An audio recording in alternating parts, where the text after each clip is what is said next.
Greetings, friends. Or am I the only one here? Sorry about the late notice. It's been another busy day. So what are we doing? We're looking at the Grisch theory. A blind watch. I still haven't seen it. Has anyone else seen the Grisch theory? As far as I understand, he believes that they were fucking. I don't know.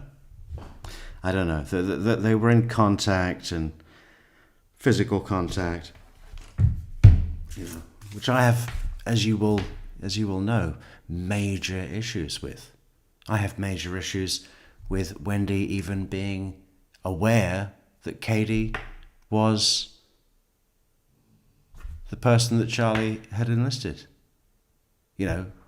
Major issues is in absolutely, fundamentally believe that to be not true, and that anyone still pushing it is, a little bit slow. And what do people say? They come and they say, "Oh, well, how would you explain the picture? Can we bring up the picture of Charlie? Okay, where's the picture of Charlie and Katie, man? I got to get that. I am so not prepared. I haven't even seen the goddamn video. I started watching it, and I just couldn't. But it is important to say that in no way are we against Grisch. We're a supporter of Grisch. Back in the early days, Grisch used to walk into any town in the world and say the name Grisch, and 1,000 people would come and give you gifts. What is this? Charlie Adelson. And Katie.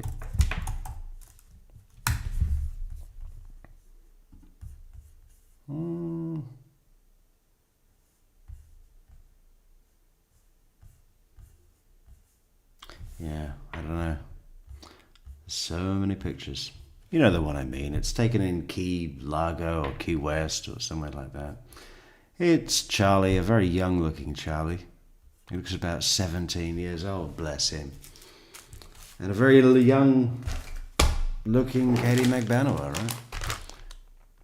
And they just look like some stupid young couple, on their first date or second date. And Charlie sent that picture to Wendi. No context, no message, not anything that could be a secret code for "this is the hitman." And people look at that and they act like they've got the silver bullet, right? I say Wendi was not given knowledge that Katie was involved. And if she had been given that knowledge, certainly wouldn't have fucking signed off on it. Because Wendi, despite what many believe, actually does have the ability to think, unlike Charlie Adelson.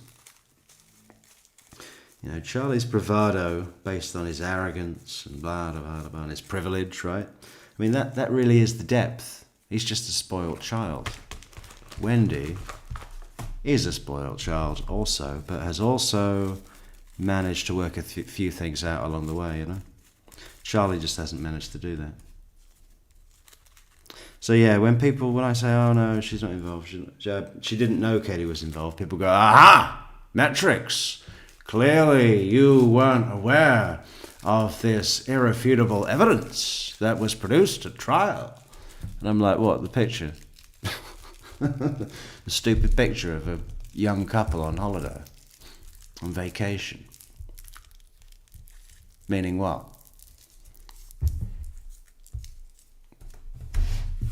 No. If it wasn't his girlfriend, if it was Sigfredo, if it was actually a picture of Charlie and Sigfredo, that might be, something to work with. Do you think Charlie Adelson ever took a picture with another woman before and sent it to people he knew? I think he might have done. I think it's reasonable. Anyway, should we get on with the blind watch? I got nothing to say. We did get a little bit of sleep. An hour. Can you believe it? I don't know what's wrong with me. I don't know what's wrong. I haven't even had coffee. So who have we got here? We got Monica Kneeling. Or Kneeling. It's kneeling. Welcome, Monica Kneeling. No need to kneel. No need to stand on ceremony for us. Karen, 4433 2. And Sim. Rayanne, how you doing? Chancey Myers, good to see you. Daphne, everybody else. Mona Lisa, PJ McNeil. Great to see you guys.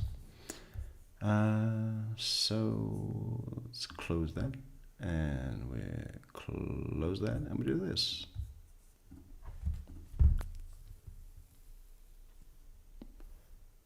As follows as the count one of the indictment, first-degree murder. The defendant is guilty of first-degree murder. Coming out the wrong thing.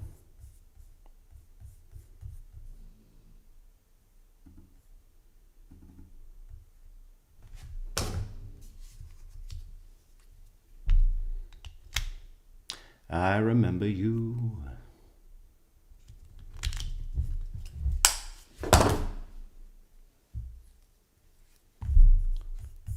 All right, back.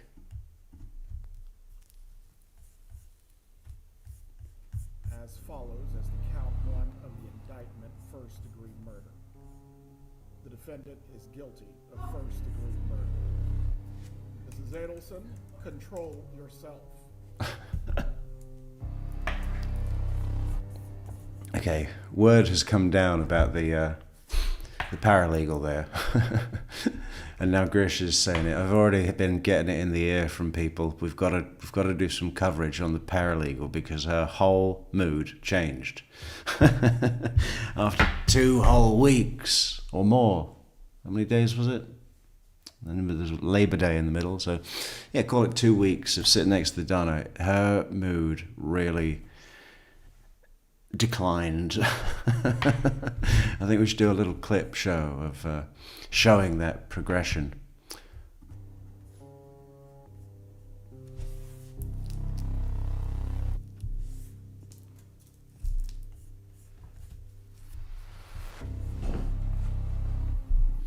You see this stuff that Grisch does? Oh, by the way, there is a link. There is a link to Grisch's channel in the description for the video, and subscribe to the channel, like, share, leave a comment, subscribe to this channel also. But this stuff he does over here, right? That's really cool, isn't it? How does he do that? It's like a video game.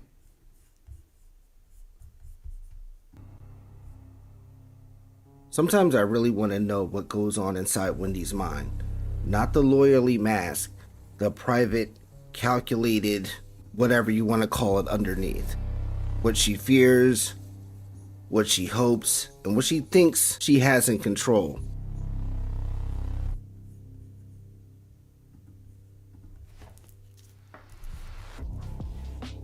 I made a poll on Reddit and asked if it's plausible. Hang on, before you get to your poll on Reddit, I need to get a little bit more set up. I'm sorry, I'm so disorganized. You're just gonna have to wait. There's too many notes. We need a clean white sheet of paper and a pencil. Where can we get one of those? No, this one. Well, that works. What did he say just a moment ago? Inside Wendy's mind, what she fears, what she hopes. Well, she fears people seeing through her shit, and she hopes that they don't see through her shit. I mean, I think that's pretty much it, really. I call it underneath. What she fears, what she hopes, and what she thinks she has in control. What she thinks she has in control.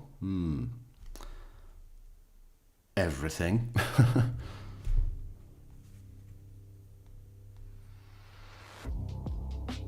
I made a poll on Reddit and asked if it's plausible if Wendi and Sigfredo worked together directly. Most voters said no. She covered her tracks. She never talked to the garbage man.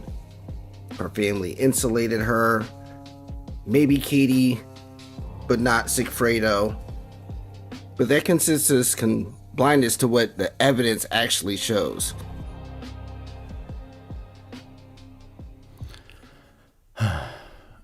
Was there a... Can we look at that poll?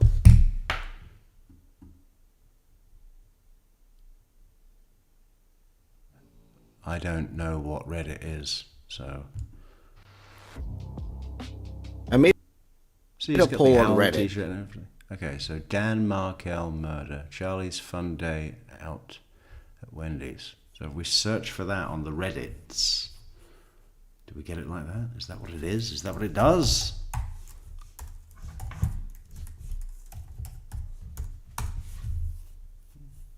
We can pull it up, break it down. Charlie's fun day out at Wendy's. And here it is.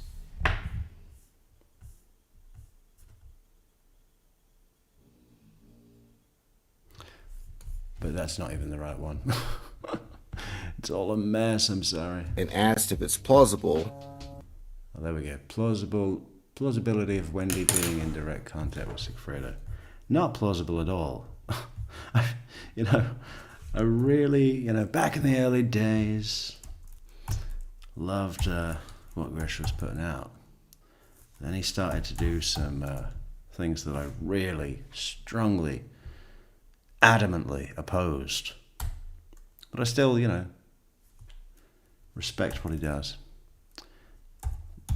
Plausibility of Wendi being in direct contact with Sigfredo.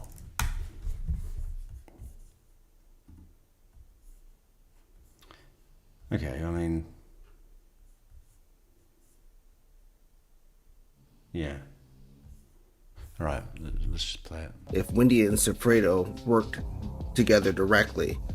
Most voters said no. She covered her tracks.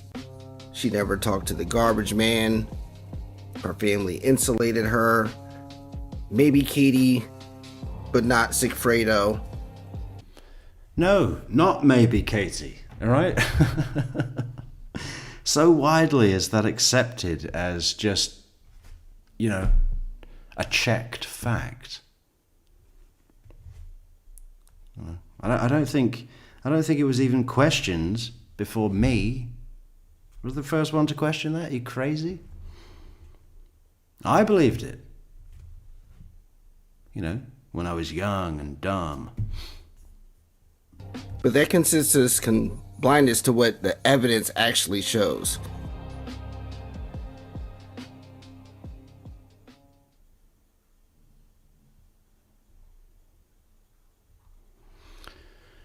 Yeah, we know about your evidence, Grisch.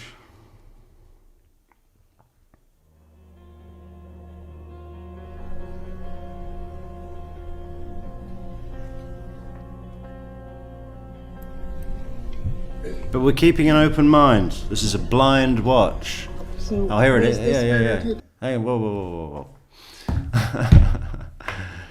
Yeah, so there it is. This is what people come to me and go, aha!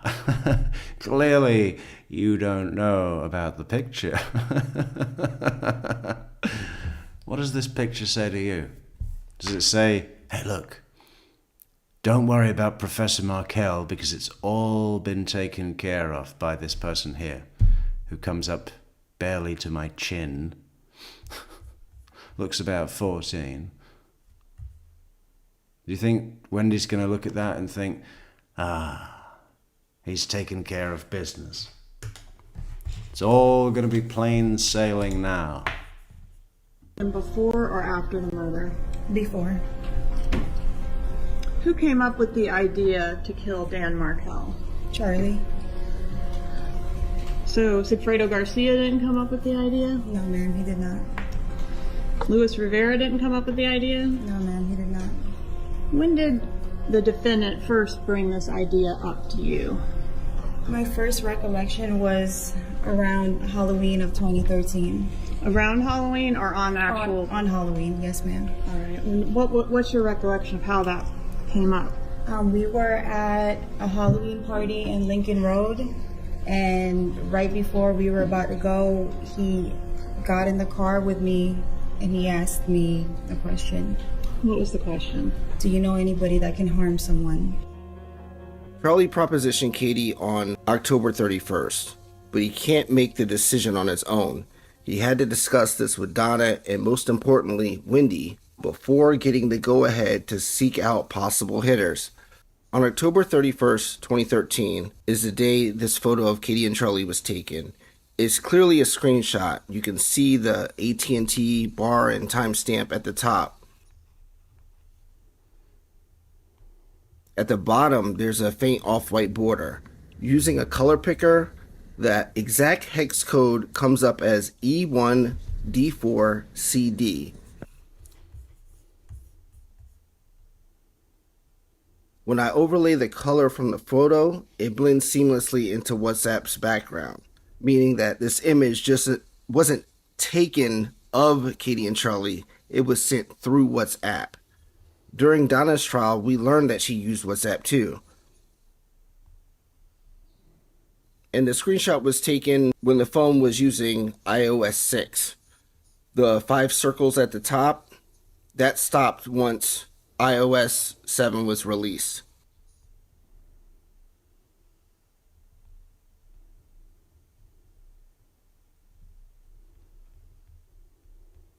The approach happened on October 31st, 2013. Dan doesn't get shot until July 18th of 2014. So 260 days went by. What took so long?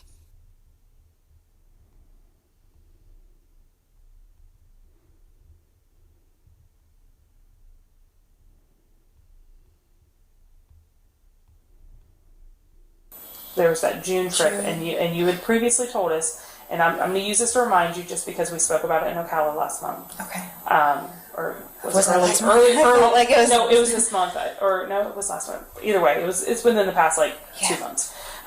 You did admit that when Sigfredo told you, and obviously you didn't know that Sigfredo. You're saying you didn't know that Sigfredo was the one that did it, but you knew he was getting someone to take care of this for Charlie. That he asked for money, and then when he needed more money for something, you would go back to Charlie and get more money for it. Yes. Okay. It's just that before that, okay, that paper that I told you that In the diaper bag? that had to have been towards the beginning of the year, Okay. 2014. At the beginning of 2014, so after Christmas, Yeah. before.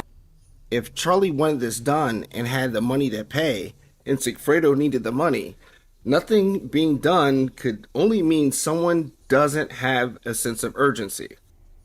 They made any of the trips and things like that, correct? Yeah, because I didn't even know if there was any trips prior to that. Yeah, Okay. exactly. Beginning of 2014, so at least 2 months since Halloween. She didn't know the prior trips. We'll get to that part, but she should know the prior trips taking place. Okay. So that's okay. So that when I had given, okay, so Charlie gave me that, like I told you, he had it sealed. He's telling me that he didn't print it from his house, and he did it probably from one of the offices, that he wore gloves. I mean, he was adamant about telling me And not wanting you to touch it too. Right? Yeah, he told me, please don't open it. It's sealed. It print, don't open it. You know what to do with it, which was what? Just, you know what you have to do with it. So I was like, okay. And like I said, I'm not even treating this okay, You see, I'm drifting, Grisch. What are you saying? What took so long?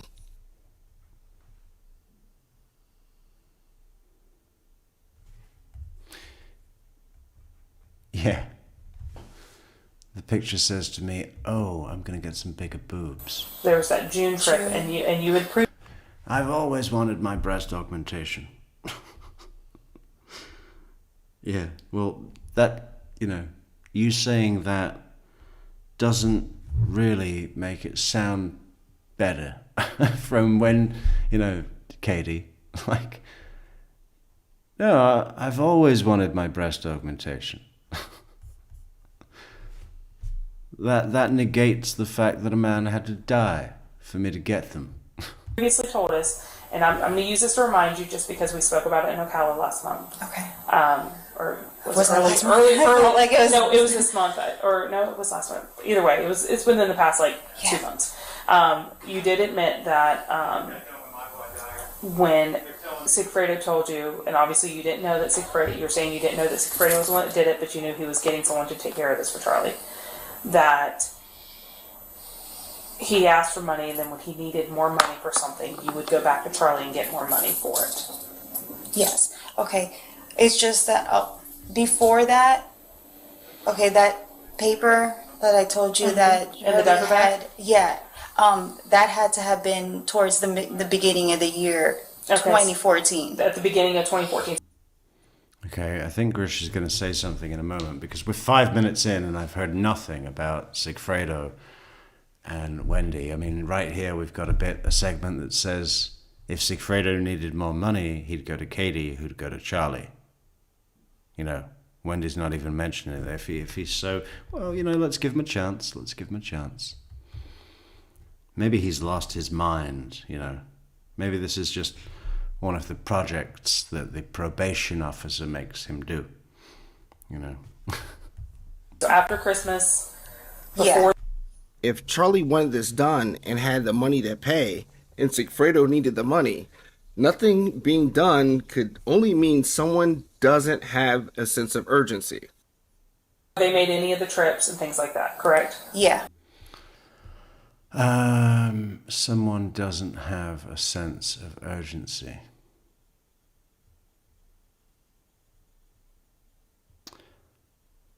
Well,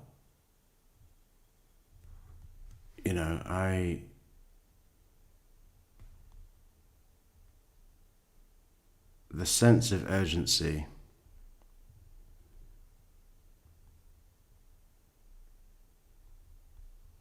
I think if it wasn't, I think Sigfredo's motivation was getting back with Katie. That's why he turned down Lewis's idea, let's go and rob the lady. No, it's got to be this way. Right?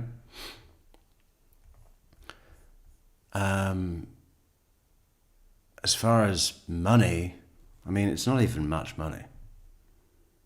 30 grand each, you got a couple of cars and you put 6 months rent down on an apartment. That was about it, really. A bunch of coke, few nights out where you show off, get a few large rounds in for a group, pick up the bill, look like a big shot, and hey, we're broke again. Yeah, because I didn't even know if there was any trips prior to that. Yeah, Okay. exactly. Beginning of 2014, so at Oh, there we go. Thank you. Mythbusters. The third trip. That's what they all say, isn't it? Yeah. Did you know that there was a third trip where Lewis didn't go and Sigfredo went with Ortiz? Yeah, right. Sigfredo took some low-level, not even fully initiated Latin King runner on the top secret mission that couldn't involve any Latin King. That Lewis only did on spec, at least 2 months since Halloween. She didn't know the prior trips. We'll get to that part, but she should. Prior trip, Grisch, okay? There were only 2. Know the prior trips taking place. So that's okay. So that when I had given, okay, so Charlie gave me that, like I told you, he had it sealed. He's telling me like, oh, that he didn't print it from his house, and he did it like probably from one of the offices, that he wore gloves. I mean, he was adamant about telling me Not wanting you to touch it too. Right? Yeah, he told me, please don't open it. It's sealed. It print, don't open it. You know what to do with it, which was what? Just, you know what you have to do with it. So I was like, okay. And like I said, like, I'm not even treating this like, okay, like he put it in the bag, and I didn't even know how much longer until probably Sigfredo came by the house, or I mean the condo where I was living at that time. And then I was like, oh yeah, like, you have a paper in there. She remembers where Charlie gave her the envelope. She remembers the way she was given the envelope. Katie also remembers where Sigfredo received the envelope and the way Sigfredo received the envelope. So when did she make the exchange? Like in the bag, he grabbed it wasn't like you went to Sigfredo immediately and gave it to him. No. Not immediately. So we're to believe that a sealed envelope was placed in Katie's diaper bag of all places, and Sigfredo picks up the kids but doesn't use the diaper bag. If that was the case, Katie would be talking about Sigfredo not coming to see his kids, because that would be the bigger issue. But she doesn't talk about that. Charlie gives Katie a sealed envelope. He says don't open it. Katie's motivation is money, but Katie has no sense of urgency. Money is the motivator for Sigfredo. Sigfredo doesn't have the sense of urgency to do anything because he hasn't gotten paid. The only reason for Katie to have no sense of urgency is because she already has what she wants out of the deal. I can't speak to what they were paid to go up on trips. I've heard different things. Maybe that's going to be one of Grisch's points. You know, it's ranged from $3 to $5 grand, and then $200. What can you do with $200 though? That's not even enough money for gas to get to Tallahassee and back from Miami. That's ridiculous. And then you got your roadway in, you know, probably a couple of Subway sandwiches.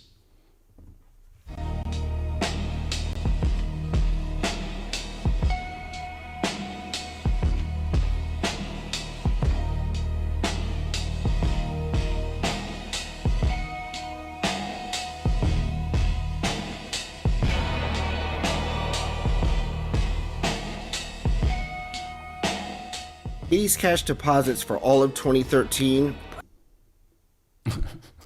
These are the cash deposits for all of 2013. Okay. Prior to Halloween, $400.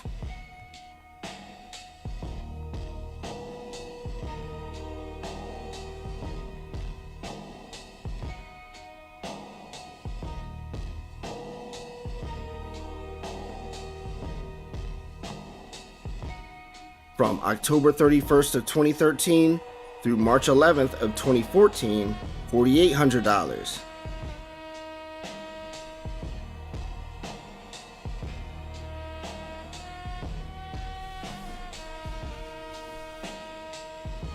From March 12th of 2014 to June 2nd, $6,300.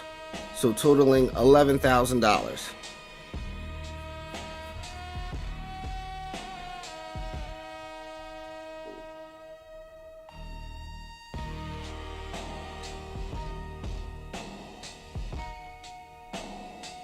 From June 3rd until July 18th, $5,300. So the total is over $16,000. The cash that's being deposited in those two bank accounts is not from any place from Katie's employment, because Katie was getting paid from direct deposit. The money coming from the Adelsons that Katie was supposed to have forwarded to Sigfredo, Katie was systematically depositing into 2 bank accounts with Bank of America and Chase. Katie took a break from depositing Sigfredo's money on February 26th of 2014. The Yardbird date was on March 11th. Katie resumed her cash deposits the next day on March 12th.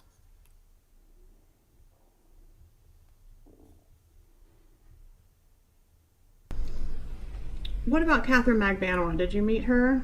She was present at the dinner that I attended on March 11th, where it was myself, the defendant, and 2 observers from a distance. Wendi Adelson, and her went to dinner that evening, March 11th. You're saying the defendant. Do you see the person in the courtroom Yes. that you had dinner with? Who's that? It is Charles Adelson, known to me as Charlie. Could you point him out and describe what he's wearing? Yeah, he's sitting in the center of the defense table, wearing a light blue tie and a navy blue sports coat. All right. And so Catherine Magbanua, how was she related to this family or affiliated with the family? I was introduced to her as Charlie's new girlfriend, essentially. And was it your understanding that this was the first time that Wendi was meeting Catherine Magbanua as well? That was my understanding. She was excited about Catherine Magbanua. That was my impression, yes. All right, so anything unusual? Excited about Catherine Magbanua.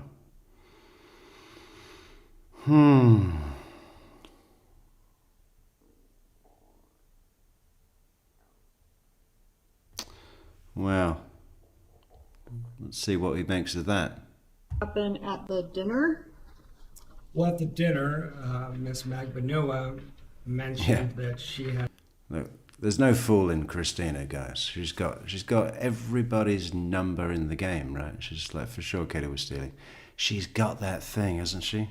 She's got that thieving thing, you know? If you leave some coins on the kitchen counter, she'll take the big ones and leave just enough that you might not notice. She picks up anything she can. She's just a grifter, isn't she? I guess it was her ex-common law husband, who had a criminal history that sounded very serious, and I did raise my eyebrows at that. What's interesting is that in all his times on the stand and any of the police interviews, Jeff Lacasse never says how Wendi reacted upon learning about Katie's ex-common law husband with the serious criminal history, especially this being in the context of her brother deciding to date this girl. It doesn't seem like either Wendi or Charlie raised their eyebrows upon hearing this. I just want to back up just to hear, you said a while ago when him and Katie always had him messed up and stuff. What was Katie doing? I mean, you said something about she was going seeing somebody and stuff. She go see the dentist. Who's the dentist? Tell us about that. I don't know his name. I don't know his name. The only way I knew his name, I guess, when I used to talk to my wife, she'd be like this. She's with a dentist. I'm like, oh, this we already knew she was fucking the dentist. He ain't told me his name, but I couldn't remember. Right now I remember his name because it just came to my mind. Luis's wife told Luis that Katie was dealing with a dentist. So Luis knew about this before Sigfredo told him. Being that Luis chose to keep that information to himself, that tells me a few things. One, he knows that telling Sigfredo would cause Sigfredo to confront Katie, who would then want to learn how Sigfredo found out. Sigfredo would tell Katie that Luis told him, and Katie would know for sure that Luis learned from Jessica. That would not only jeopardize the trust between Katie and Jessica, but also the trust between Jessica and Luis. Sigfredo exposing Katie for fucking with the dentist could also cause more problems for Sigfredo because he's also fucking with that girl Shrimp. Luis had mentioned that Katie was harassing her. The bottom line is that Luis is strategic on where and when he divulges or withholds information. Right now I remember his name because it just came to my mind. But at that point, he'd be like, this bitch over here cheating on me. We used to work together. We left the job one day. we left work. We went to a restaurant. And when we coming over here for Elena, because she's over here cheating with me with the dentist she's working with. I'm like, damn. And that was like the first time that he told me, like, that's fucked up. And you over here stalking this hoe. Like, come on, you're not an ugly guy, man. You go get whatever you want. And if anyone doesn't know, I'm going to remind people that a little while ago, this meeting. So, okay, you've got Yardbird. Should we pull up a picture of Yardbird? We don't need to. You know, the patio outside. There's a crossroads next to the patio, of course. And you got Wendy, Charlie, Jeff, and Katie sitting on the patio eating. Smash right through him, and then across the street, all that stupid shit. And then across the street, you've got Sigfredo and Lewis in his truck, and the person's opinion to me was that Lewis and Sigfredo had been summoned by Katie to display themselves across the street, not actually visit the restaurant, but just wait across the street and sort of flash the headlights to display themselves so that Katie could verify to the Adelsons, Wendy and Charlie, that indeed she did have dangerous guys, hitmen, that were prepared to go up, and there they are.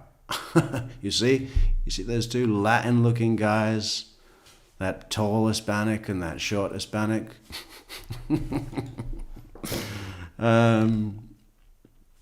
Yeah, you know? I mean, that's like a bad movie. Yeah? That's a bad movie. And I was trying to keep calm and let them know that they weren't living in reality. And they got shitty with me. I was really making an effort to not, lose my temper and kick them out of the show. And just wanted to be gentle and calm and strategic, right? And then they got shitty. Oh, if you don't get it, you don't get it. I was like, dude, you believe this? Seriously? No, it's exactly what is reported. Sigfredo was pissed because he, found out about Charlie Adelson. He's got all this money. Jet ski, they're going for a good time on jet ski. I don't have a jet ski. I'm sitting here with a stripper doing coke off her tit. Nothing new, in other words. It wasn't like he was having this great glamorous time with shrimp. Let's be honest, right? And he probably felt good about it when he was high on coke and banging her. But, the next day you look around, the place is a mess. Carpet smells funny. And you think, I wonder what Katie's doing at that nice restaurant on that jet ski with that guy in his fancy home with his pool and his fiberglass fake rockery waterfall that goes into the pool.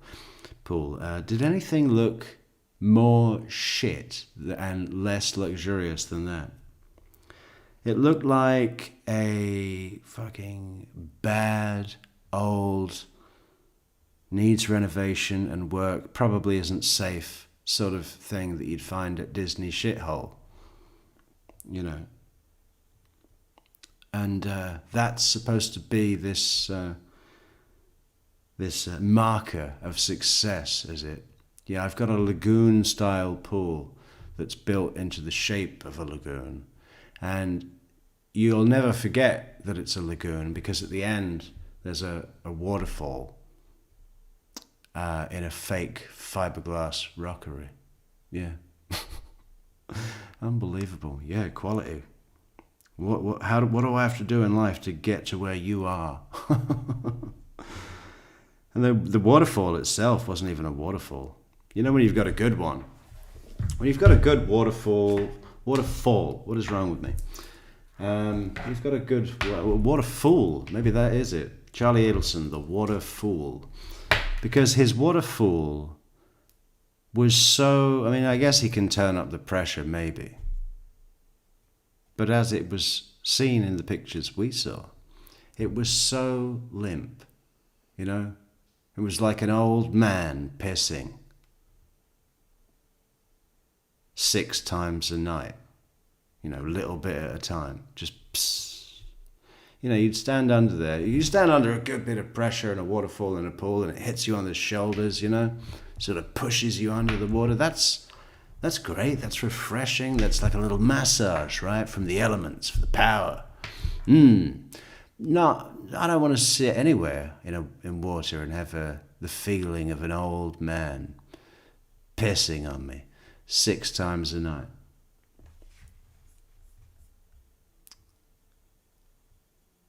My point was, Yardbird dinner was not Sigfredo and Luis being called upon to display themselves across the road and flash their headlights, right? It was just Sigfredo pissed off that she's with this guy, he's stalking them, but, you know, she was stalking him as well. I mean, this whole breakup was just flexing, you know? She was driving past his house and honking, calling him up, where's that whore, you know, going round to his mother's house, he's been with that whore, you know. You know, so, yeah, that's all it was. Luis and Sigfredo were at Yardbird. How did Sigfredo know that they would be there? Katie has no good reason to tell him, neither does Charlie. Hey, Christina, I got Veriscope. Someone said that to me earlier. They said, oh, is this the guy from Veriscope? And I didn't know what that was, so I typed it into the search box, yeah, and found one of the videos, played it, and I was like, what the fuck? I don't sound like that. I thought it was AI at first. I thought maybe AI has stolen my voice and is now selling me.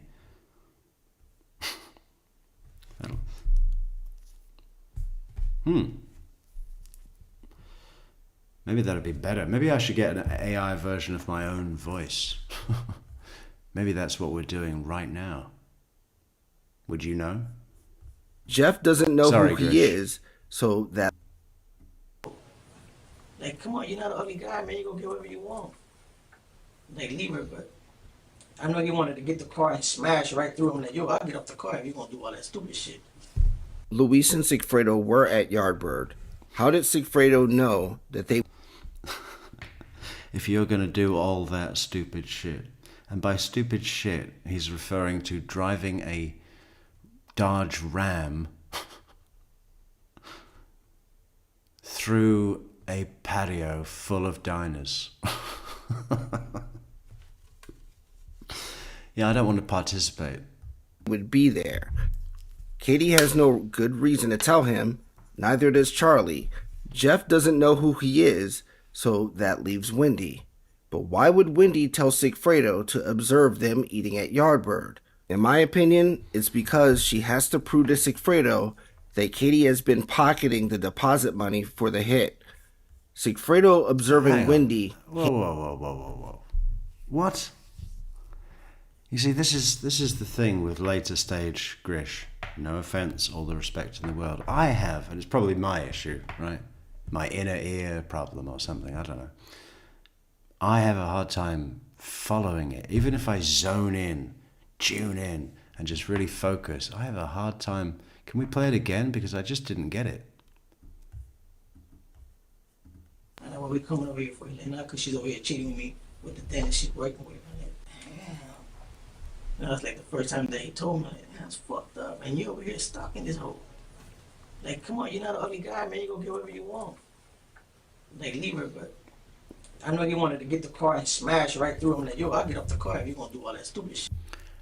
I don't know. I think there's a bit more to it than not being an ugly guy, right? I mean, he's a fucking mess. You know, you fired him from coastal masonry for being drunk on the job. What do? Oh, I operate heavy machinery. Drunk. You know those really big machines, that are dangerous, and you got to be careful of traffic and not to rip anyone's arm off. Yeah, I control those. I drive and control those. Wasted. Luis and Sigfredo were at Yardbird. How did Sigfredo know that they would be there? Katie has no good reason to tell him, neither does Charlie. Jeff doesn't know who he is, so that leaves Wendi. But why would Wendi tell Sigfredo to observe them eating at Yardbird? In my opinion, it's because she has to prove to Sigfredo that Katie has been pocketing the deposit money for the hit. Sigfredo observing Wendi hand Katie an envelope full of money, and Sigfredo waiting for a considerable amount of time for Katie to just do her job as the middleman and hand it to him, but she doesn't. The very next day, she's at the bank depositing $600. She waits a good 22 days until April 3rd, where she deposits $1,000. Over the next 30 days, she deposits $3,100. If you want to run the car into that restaurant, I'll get out the car. You was that jealous of him? He was jealous, real jealous. He's real jealous about Katie. But he didn't do that though, did he? No, of course not. I think I wouldn't even be here. I think he would have been in jail. I mean, he never approached that dude or anything like that, right? No. He never did that to Never. him. I know he told me that the guy looks like him a little bit. How the fuck the guy look like you, man? I know that's what he told me one time. He was drunk. I looked at him and I laughed. I'm like, you gotta be tripped for real. Now let's change gears and talk about burner phones for a second. A smartphone to a person is like a black box to an airplane. The type of data a smartphone stores is way past the scope of communication. It counts steps, location, when you turn it on or off, or pick it up. Using an additional device means more of that info being used against you. In the discovery, the call detail records from Wendi Adelson, 2 AT&T burner phones. The phone numbers are in sequential order, so they were likely purchased from the same place. In another part of the discovery, there's evidence of them being sold to Katie and Sigfredo. There's a track phone with a Tallahassee area code. Then there's something called FTK, that stands for Forensic Toolkit. It's a type of data extraction for cell phones, and that is applied to Wendi Adelson's phone. There's 2 additional email addresses for Wendi Adelson, and then there's an IEF report for Wendi Adelson's phone. IEF is a type of data extraction for cell phones. Most of the depositions and interviews for this case took place in 2015 and 2016, but at the end of 2014, there's a person who's never testified in any of the trials, but he's the first one that's given a deposition, and his name is Jorge Videa, and that was in December of 2014. Now, I can't say what his role was with this, but we can look at the surrounding information and probably figure it out. In order to see if his testimony is important or will be important, I try to find how long it took to interview him, because if there's not a lot of information, the interview will be quick, and court reporters are paid by the hour.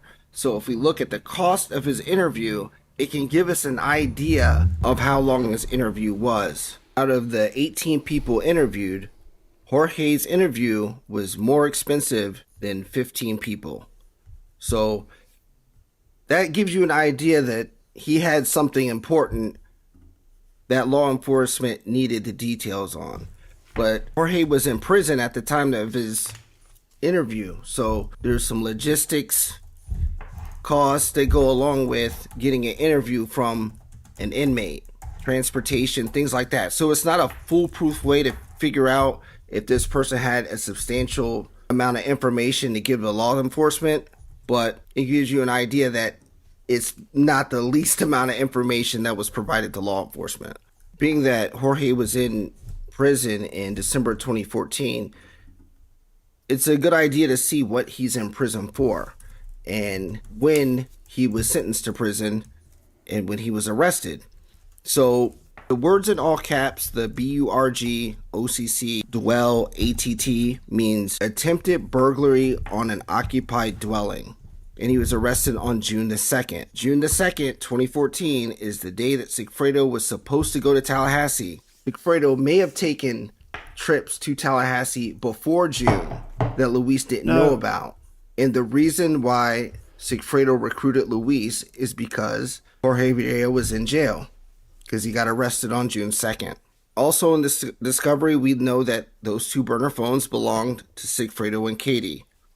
The FTK report on Wendy's main line and an IEF report on Wendy's iPhone may hint to Wendy having two smartphones.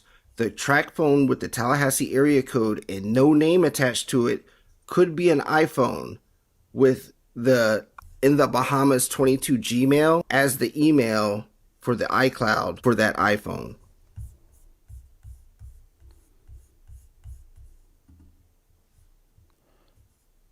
Uh-huh.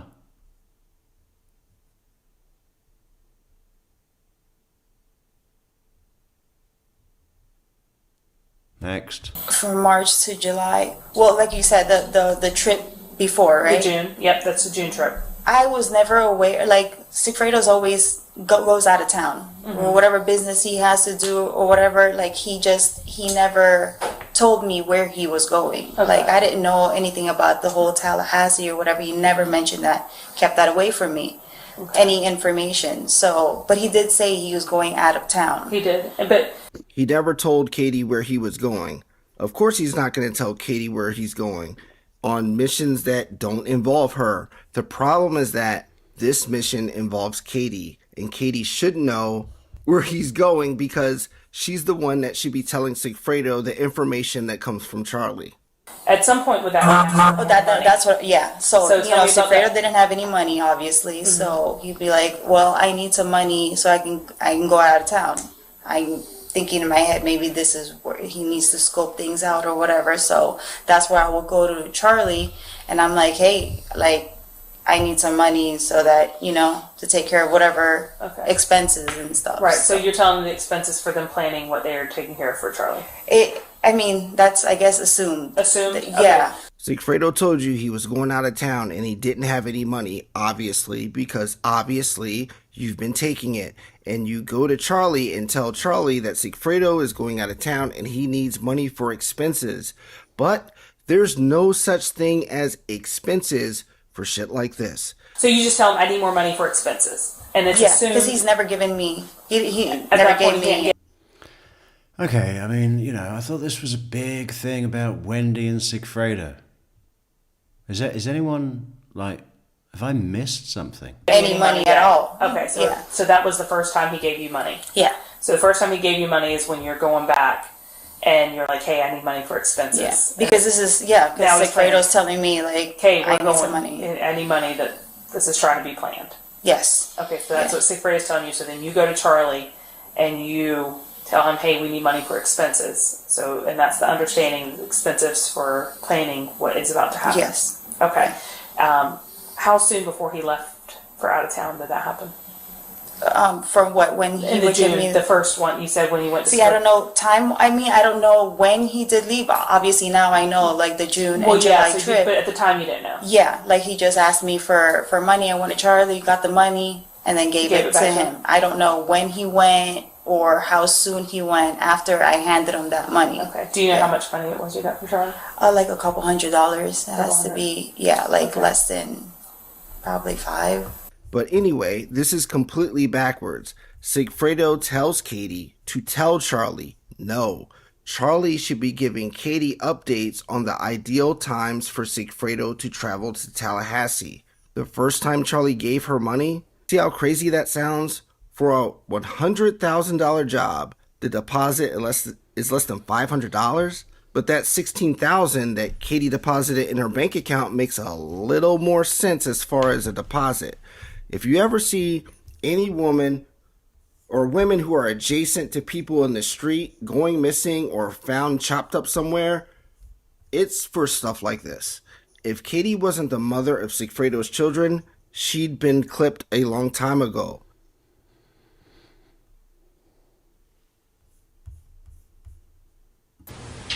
But he told me about the lady. He told me, yo, the lady got the money. She gonna pay us. So, you know, all this driving around and talking to him about the money, I told him, we should just go rob her.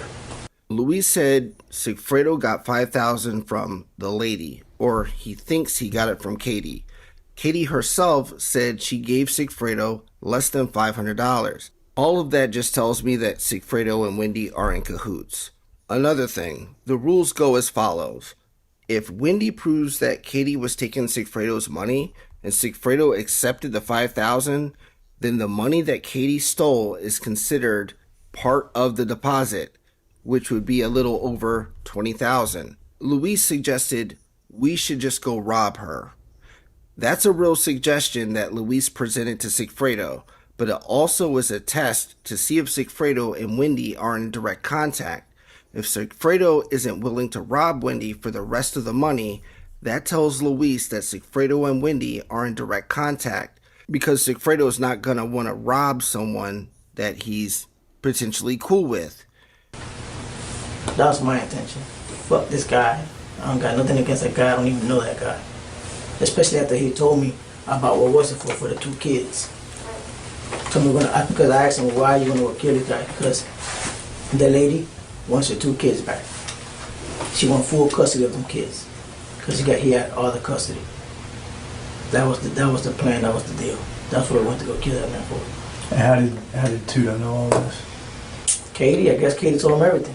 Katie told him everything. Now watch this line of questioning and we'll see if they believe that Katie told Sigfredo everything, or if he has a different source. Katie told him everything, then that... But you're just guessing that. You don't know that for sure. Do you? No, that's for sure. For sure Katie told him everything. Right. How do you know that? How do you know Katie? Because he stayed talking to Katie on the phone. Hey, babe, what's going on? Hey, the lady's gonna have... You sure she's gonna have the money on time? Tell her don't play with it because we'll go show up in her house. Tell her she better have that fucking money. And he always kept telling her that. Because when you went on this trip... Yeah, I feel like I need an assistant to translate. I just have a real hard time following the... But I haven't slept, you know. Tikan Seller says, I can't track Grisch line of thought. Believe that. I do. I feel the same at the moment. Yeah, I wanted to hear about Sigfredo. You know, so far I've heard nothing that I believe. You know, that I've heard nothing to support Sigfredo. Fucking, you know. This is why, guys. This is why. Look at that goal at the top. Mythbusters. That's what we've got to fund here, you know. Because what have we got now? How many have we got? We've got the beach meat. We've got Uvia. Right, let's make a note. Beach. Uvia. Katie. No Wendi. Connection. Planning. Oh. Father's Day at the beach meeting. Were Wendi and Katie doing last-minute murder plans? Fuck off. What's wrong with you? Oh, here's a big one. The Prius.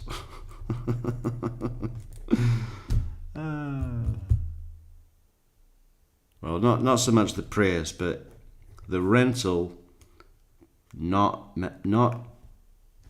to match Jeff's car by order or design or intention. What else have we got? I know there's some others. Well, this. I mean, I assume that he's building to a point about Sigfredo and Wendi. I mean, obviously that's going to be something that we need to take down and burn down. Were you with Tudo the whole time? Did y'all separate? Y'all were in the same car? Y'all stay in the same hotel room? Never separated. Stay in the same hotel, different beds. You were always with... Oh, yeah, here's another one. The money, you know, because just like Wendi was not aware Katie was the middlewoman, nor Charlie was aware that Katie, as the middlewoman, was keeping a third, or close enough, of the $100,000 payment to the hitman. Which is why she was getting all those sweet tickets, right? Well, you need Mazda repairs? You want a cruise? You want a cruise for your mum? You want tickets to Santo Domingo? You want some tits? You want $300 for your birthday? You want some bonsai trees? Come and get some bonsai trees. Hey, you want the owner's cottage down on Key West? Yeah. No, you have to know the owner, but it's a real nice place. All of that. And she wanted a fucking Escalade. Yeah. So when he talked to Katie, you could hear him talking to Katie. Of course. And you knew it was Katie. Right there, right? Did you know it was? Did you know it was Katie because of what he was saying, or could you? All those questions tell me that they have clear knowledge that Sigfredo didn't get all of the info from Katie, so much as to ask if Luis and Sigfredo were ever separated at any point in their trip to Tallahassee, which would leave time for Sigfredo to meet with Wendi discreetly. The June 4th call records are broken down by target number, target name, date, time, duration, whether it's ingoing or outgoing, and if it's a call or text, and the phone number of the contact. Now, I simplified the spreadsheet.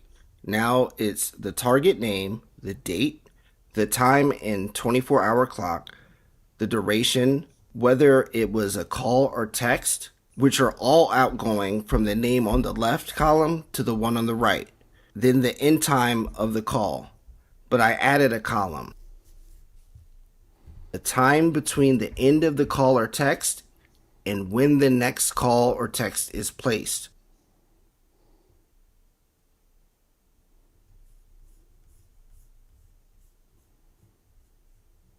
At the time these calls took place, Sigfredo Garcia was in Tallahassee, and these calls have short duration with no overlap.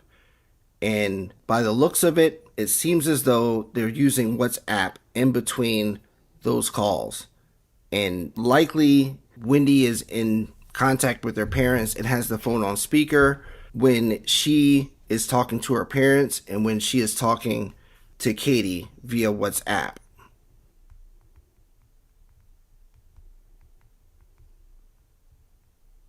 On July 6th, Wendi sends a text to Dan. Are you in Tallahassee July 14th through 18th? I just want to know if I can have the kiddos on the 16th. Thanks. Dan says, yes, you can. Notice how Dan doesn't say whether or not he'll be in Tallahassee. Now, I really want to know just how Wendi knew that Dan was going out of town, because their custody schedule has the kids staying at his house most of the week. So he would have to be in Tallahassee. But if he were going to go out of town, it would have to be after he dropped the kids off on Friday. Now let's go to the week of the murder. It was Thursday. The next day we drove around there. I went around the block. I went around the block to the other park behind his house. He said, pull in here real quick, let me go see if he's home. So we pulled in, he walked over there, he looked, came back, he's like, go around the house. He said he seen something, but he wasn't too sure if it was somebody. So when I go around from the house, then I come back like this. So I'm driving this way. Wendy's walking this way with the two kids. So I'm driving. Before I get to the bump, I'm looking to my rearview mirror and I see her. Man, what's up with this lady? Why is she looking so much? She's like, oh, that's that lady. That's Wendi. I'm like, oh, that's her name. This is bad. So Luis asked Sigfredo, who's that lady? And Sigfredo knew.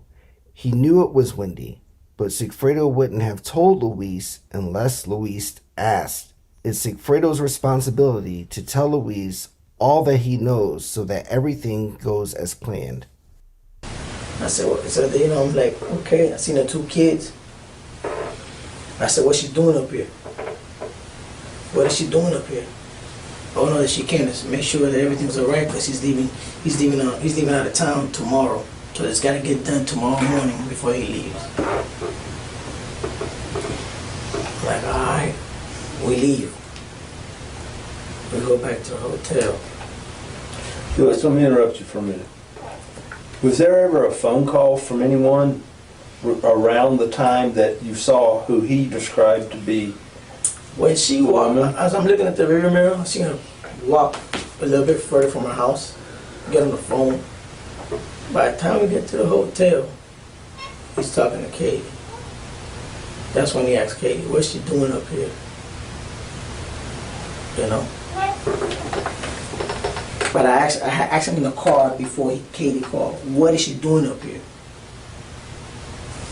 He like, she came up here to see if everything's all right with the kids. I said, man, you gotta know something besides that shit. What this lady's doing up here? And she knows that we're up here. She knows you're up here. So what's she doing up here? This is evidence that Sigfredo knew all of this on his own. He called Katie and asked her the question that Luis just asked him, making Luis the last to know. So when he calls Katie. Hey, what's going on? I seen this lady over here. Oh no, she's making sure that everything is fine there before. Yeah, it just sounds like fucking cokehead paranoia to me. I mean, you're there, you're hyper, what do you call it? Hyper vigilant. You're looking at everything. Everything means something. Is that person looking at me? Is that the woman? Da, da, da, da. You're going fucking nuts with the pressure of not being seen and getting this job done right because your fucking life's on the line, right? And I'm just saying, these idiots, if you want to go and rob drug dealers, yeah, that's a good time to do a load of coke. Maybe. That seems like it would, help. Not this. Don't go and wait on Trescott Drive. Totally coked out. Sketchy. Even if you're not doing a murder, sitting on Trescott Drive completely coked out, you're going to be sketchy as fuck, right?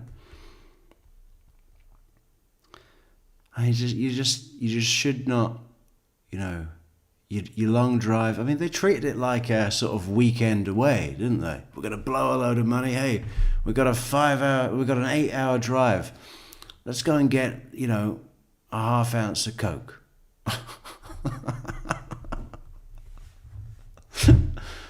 Okay. What, can't you just be a professional for a day? And when we get there, we'll go into the hotel and we'll head out. We'll head out to fucking Hooters, have 10 or 12 beers each, a huge plate of wings, and we'll go and crash out for the night. Wake up completely hungover, completely, if they even went to bed, probably no. Unbelievable. What time he's leaving tomorrow on the flight or where the fuck he was going? Do you think that's the attention to detail, the professional organization that Donna Adelson had in mind when Charlie assured her it's all taken care of? It's set in motion. These guys are good. They know what to do. Because we know that Donna does this thing where she envisions aspects. We saw that with her telling Rob about, they knocked on the door and they said, "Are you Professor Markel?" Sorry, that was a sudden yawn. "Are you Professor Markel?" And then they blew him away. She invents these things in her mind. She thinks it all.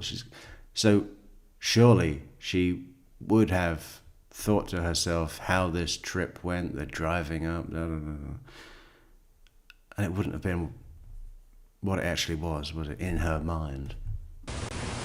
I said, so we gotta do this tomorrow, huh? He's like, yeah, cause he's leaving, and she came to see the kids. But I seen her face and everything. I'm like, all right. So I'm like, we're going back to the hotel. I'm sitting down. I'm sitting down on the chair in the hotel. And he's like, you all right? I'm like, nah, I'm just curious what the fuck this lady's doing up here. Yeah, don't worry about that shit. Everything good, man. She just made sure that everything was all right. I said, I don't really like the sound of this shit, but whatever. If you say everything's all right, I trust you because I just trust you. I trust you because you're my dog. You don't worry about it, man. Here, man, take a drink.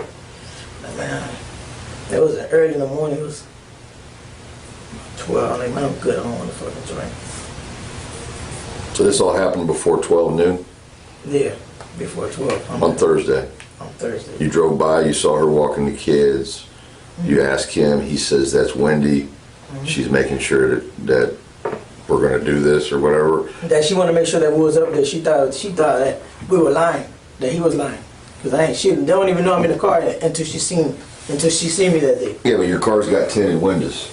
Does she even know what kind of car you guys are in? That car, it ain't not even tinted. Like, you can see through it. It's like, you can see real, you can see it. It's tinted, but not dark like people think. Luis is concerned that he can be identified by Wendi. Detective Isom says the Prius has tinted windows, but what Luis is trying to say is that if Wendi knows Sigfredo, then she can easily figure out who Luis is from their silhouette. If she knows Sigfredo's social media, she can see Luis in his photos and know it's him.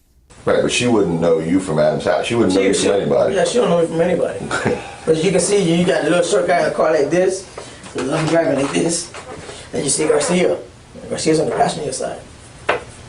You know, so she looked and then he looked. Like, you know, that's what caught my attention. Like, what's up with this lady looking at the car? She didn't know she wanted to make sure that we was up here. I guess Katie had told him everything. And then he called Katie. I remember leaving the day when we left. He called Katie. Yo, everything all right with this lady? She's like, yeah, everything's straight. Don't worry about it. Just make sure you get that shit done. You hear that? Yeah. Or he tells you that? No, I can hear her talking on the phone. You're in the car or in the motel room? No, I'm in the car. We're still in the car.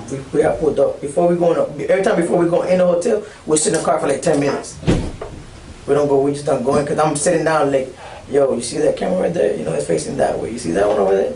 Yeah, man, how you see all this shit? I said, because look at that camera over there, man. I tell him, yo, you gotta start drinking, man, before you can pay attention. So you hear her voice saying that he recognizes her without question. He doesn't have to ask. He don't even gotta ask. He didn't even have to call an action on this shit. He already knew. He's already saying, why is Wendi here? Yeah. No, I asked him why she's up here. And then he relays to her on the phone he relays to her why she came up here for. Okay. That's the conversation. So it's not a question of if it's Wendi. He already knows it's Wendi. Oh, he already knows it's Wendi. And he's telling Katie, why is Wendi here? To make sure that he was up here, make sure he wasn't lying, that she would just pay.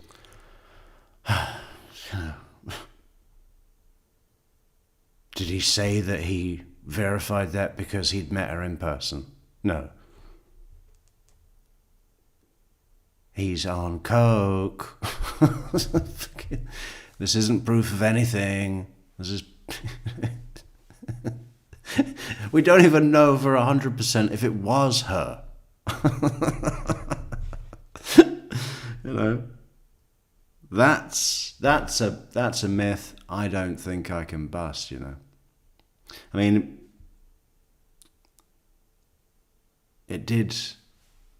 Lewis did say that it was 2 young boys in this proffer that was missed for years, but our good friend Victoria Girl got that for us, found it. We were all watching it together, and she just pulled it out and put it on the table. Everybody missed it but her. Awesome. You know, but what Grisch is showing us here is that they were waiting at Trescott. They saw Wendi, possibly, probably, whatever. It's not verified, 100%.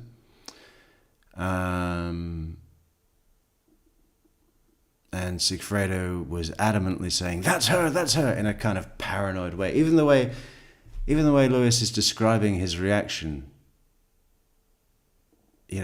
feels like paranoia. No, it's definitely her. Okay, well, that's his feeling about this, right? This is not a checked fact. This is not proof of anything. I ain't here for nothing but. So that was the 17th. Not too long ago, I was scrolling through the community post on YouTube, and I saw this post by Fancy Fiction. It's a screenshot of Wendy's Facebook post from July 17th of 2014. Detective Isom asked Luis about when he saw her on July 17th, and he asked him if it was before noon. And this photo, from the sun's angle, was taken around 11 a.m.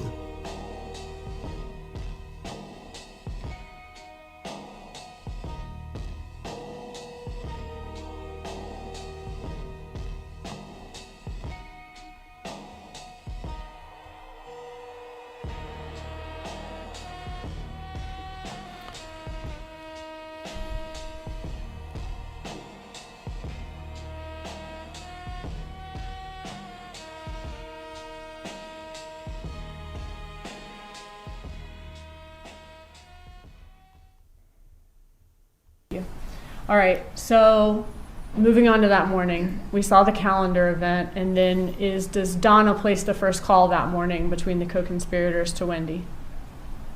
Wendi calls Donna. Let's back up. So, yes, Wendi actually calls Donna at 8:09. Okay. And what's next? Donna attempts back at about the same time frame. Little phone tag, maybe. And then we see a text message from Donna to Wendi again about the Best Buy service. And she says, they're on their way over now to help with the TV sets in your living room. Correct. All right, what's next? Wendi has a text to Charlie stating, "This is so sweet." And that was deleted? Correct. And would that have had to have been deleted then before the Cellbrite that afternoon, sometime between when it was received at 8:20 and the Cellbrite that afternoon? Correct. All right. What's next? Wendi receives a voicemail from Dan Markel. Okay. And do you have that voicemail where you could play it for us? I believe so. Hey, Wendi. Good morning. It's 9 o'clock on Friday. Just wanted to take down something to pick the boys up early this afternoon and get into swimming. And then have them ready for you around 4:30 or 5. You can pick them up. Either at Tuesday or at the house. So let me know if that's okay with you. And also I'd love to chat with you about that situation for school. And Thursday stuff and all that. I'm going to be at the gym probably between 9:15 and 10:30. But happy to chat. You know, for a walk in school, just like that. Let me know. Okay, bye. What time was that voicemail left for Wendi Adelson? 9:04 a.m.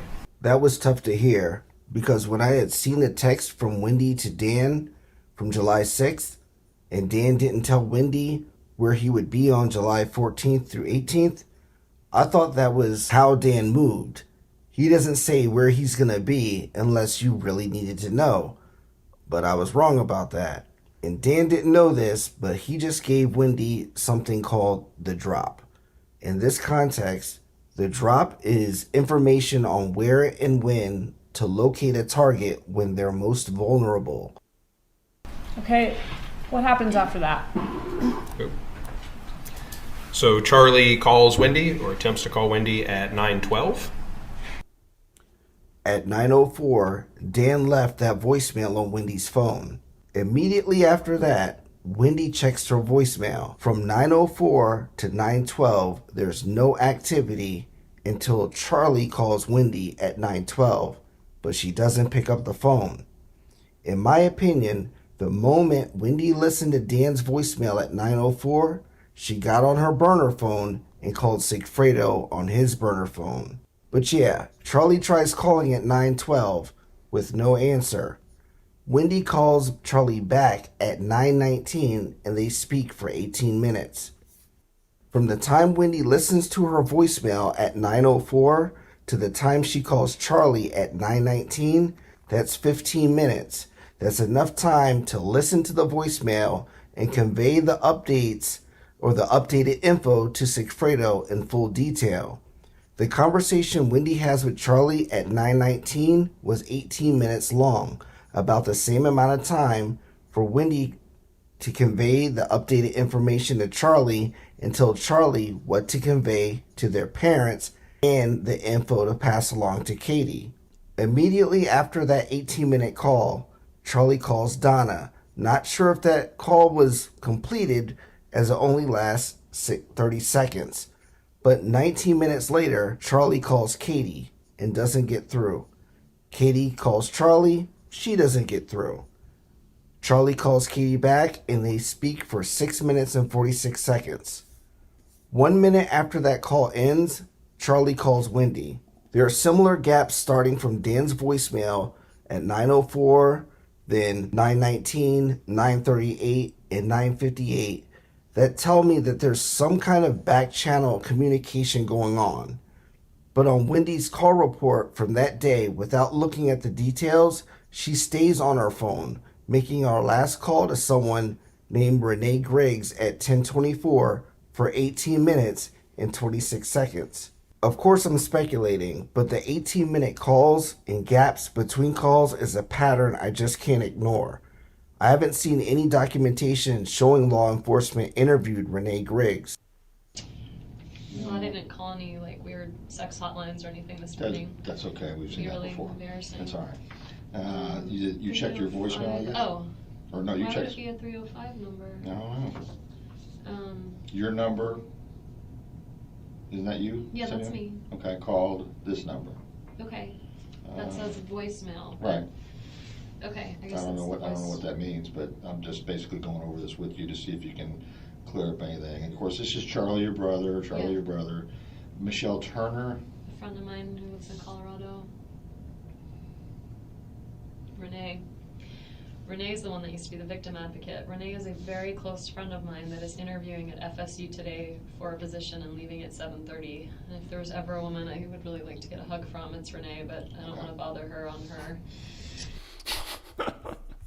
Renee. Renee is a very good friend of mine. She's actually giving a, what was it? I can't recite the whole thing. She's actually giving a lecture this evening at FSU. Very prestigious, and if there was ever a woman that I would like to get a hug from today, if I could choose any woman in the world, it would be Renee. I'm just amazed at the way she talks with this shit. Renee. Renee is a very good friend of mine. It's like she's assuming that we're going to be interested in her bullshit. What does this say? Renee Griggs. Renee is the one that used to be the victim advocate. Renee is a very close friend of mine. This is what she said.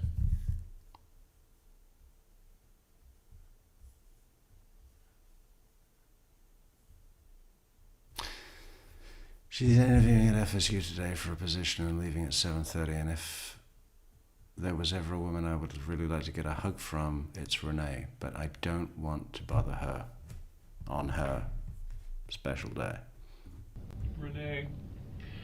Renee is the one that used to be the victim advocate. Renee is a very close friend of mine that is interviewing at FSU today for a position and leaving at 7:30. And if there was ever a woman I would really like to get a hug from, it's Renee, but I don't want to bother her on her. I don't think she spoke with her. I think she left her phone idle on that call for 18 minutes. But probably after the first minute or two, she just got in her car and drove over the Thomasville Road. The commute from Wendy's house to that specific spot on Thomasville Road at 2055 Thomasville Road, that should take between 12 to 14 minutes. That spot on Thomasville Road is important because it's directly behind Dan Markel's house. Wendy could easily drive from her residence to 2055 Thomasville Road, park her car, and walk through the path to get over to Trescott and just hide out. For what? When you get there, how is Charlie acting? He was, You see, this is, you know, this is part of what makes Grisch so great, but it's also part of what makes Grisch a little bit of a problem for me. The Google Maps, the timing, you know, I'm not hearing why. I'm not hearing, like, yeah, okay, she could get there in 12 minutes and hide out. Well, okay, why would she do that? Don't tell me he's going to go to the thing of ditching something in the storm ditch again, the storm drain for the killers to pick up. You know, even if that were true, which it's not, why would you want to do it at the house? You know, you don't need a hideout. You live up the road. If you're in this big fucking communication with Katie and Sigfredo, which she's not, right? We've got to remember what the truth is. When we're looking at this, we also have to remember, you know, we've got this, and then over here is the truth. So we need to remember that those are different things, right? Stunning entertainment, though. I mean, in a way, I find it hard to follow, because I'm not hearing a point. And who am I to talk? You know, I don't even know what I'm saying right now. But, you know, you have to kind of establish what you're about to prove. Then show the supporting factors, the elements. You got to establish what you're going to do. Then show things that support that thing you're going to do, and then conclude it in summary, or that there's not a that kind of journey to this story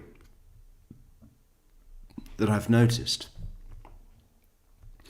So that's an issue for me. But I love the Google Maps. They look great. I wish I knew how to do that. Or is it the Google Earth? I think it's the Google Earth, right?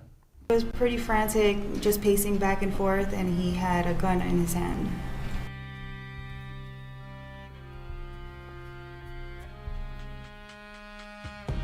Oh yeah, the owl. That's got to go on Mythbusters. Owl don't mean shit. You know, that's on there. Support the channel on buymeacoffee.com. Support Mythbusters, right? Support Mythbusters. You know, because this is a 45-minute video, this Grisch video. So if we did a 45-minute video for every Mythbuster, every myth that we will bust, that's what we should do, right?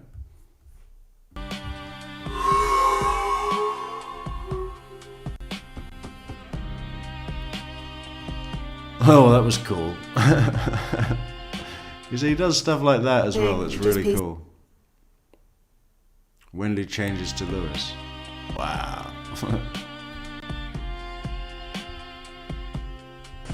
You know, that day that the murder, when I seen Wendy, that's when I asked him, who's that lady? And he said, that's Wendy.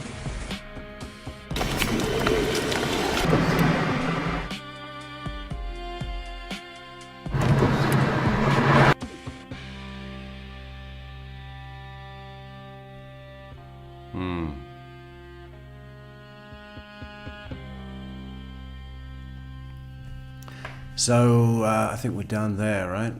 Now we need to hear from people in chat. If you are in chat right now and you understood any of that, let me know. Reach here or reach out on Discord, because I need someone to take me through it piece by piece. You know, I want to understand. I just don't. You know, I'm all focused on the truth and things that matter, things that are verified. So to come back and look at this is difficult for me. If anyone understood, so let's have a look. What is this person saying? Brooklyn says it was on Facebook. What was?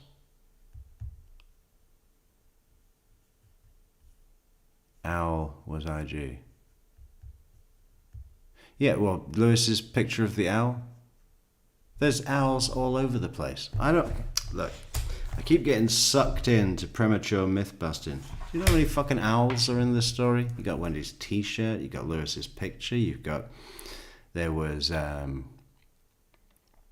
wardrobe, an old nice wardrobe in the Markel residence with a decorative carving of an owl on top. There's other stuff. There's a huge graffiti nowadays, at least in Tallahassee, right in one of the main buildings. Guess what that's of? You know, it's just on and on and on. But that's a myth that we need to bust, and to bust that myth, we need to do Mythbusters. Support the channel. Links in the description. Also, links to Grisch's channel in the description. You know, it'd be nice if you know, maybe if he gets enough subscribers, you know, he'll be forced to make content that speaks the truth. I'm just kidding. No, should we watch one of his earlier ones? Because they're quite short. And as I haven't seen them for years, but I remember liking them at some point. What else have we got? T. Cancella. Good to see you, T. Cancella. Prisoners, I guess, get routine mammograms, and KM. Oh, sorry. Katie McBanner, with her family history, likely gets mammos with her implants. Wonder if implant will ever come out due to age and imaging issues. Yeah, I guess that does happen. Christina, information lady, says the Adelsons are the bigger idiots for putting their lives in these guys' hands. Well, you know, it's Charlie, really, wasn't it? Hey, thank you so much for the super chat, Chauncey Myers. Well done, Chauncey. Good job. Been a little dry on the what do you call it? Coffees and goals today. Maybe people don't want Mythbusters. It's because of the car thing, isn't it? People are worried that I'm going to rant about the car. Well, it's just going to be a nice presentation. Probably not even going to do it as a live. Maybe we'll do it as a production content and then watch it together as a live. But then I'll have to listen to myself, and I don't like doing that at all. Christina says, I understood most of it, but I have watched this video and some others that Grisch did with Jackie. Jackie, are we even putting that as a Mythbuster? The one about goddamn fucking, what was it? The question was that she was answering that had never been asked, or that was asked years ago and easily, checked, verified. Wasn't a question anymore at the stage at which Saint Germain answered it, which was interesting in itself. How did they find her at Trescott? And Saint Germain's answer, which she made us wait for about 50 fucking minutes, and people were saying to me, proof, there's proof, she's got proof. And I waited and waited, and it went through all of this dramatic build-up, music, cuts and stuff, you know. And in the end, it was a weak suggestion, nothing to back it up, that the cop at the crime scene tape. Sorry, but it's a good sign that I'm yawning because we haven't been to bed in like 3 days for some reason. What was I saying? Yeah, some cop followed her from Trescott where the crime scene tape was, followed her down Centerville to ABC Liquors, waited outside ABC Liquors, and then followed her to Mosaic. Yeah, right. Well, why not just stop her right there? You know, why are you following her? Oh, because she's a lawyer and they didn't want to spook her. Fuck off with that. I mean, Jesus. That's not how it works. And then the other thing that I find hilarious, and that this really speaks to the level of the 80% that are interested in this case, right? Which we still want to sell products to. Simps love products, but not directly. I don't want anything to do with it. So we need to outsource. But anyway, you know, what's the other thing the simps like to say? They like to say things like, maybe the state isn't arresting Wendi until the boys are of age. Oh, I'm so pleased that there is not one single person in this chat community here at True Crime Metrix that would ever say anything like that. Unbelievable, isn't it? Especially in the first trial, Sigfredo Katie. You know, where was the heart then?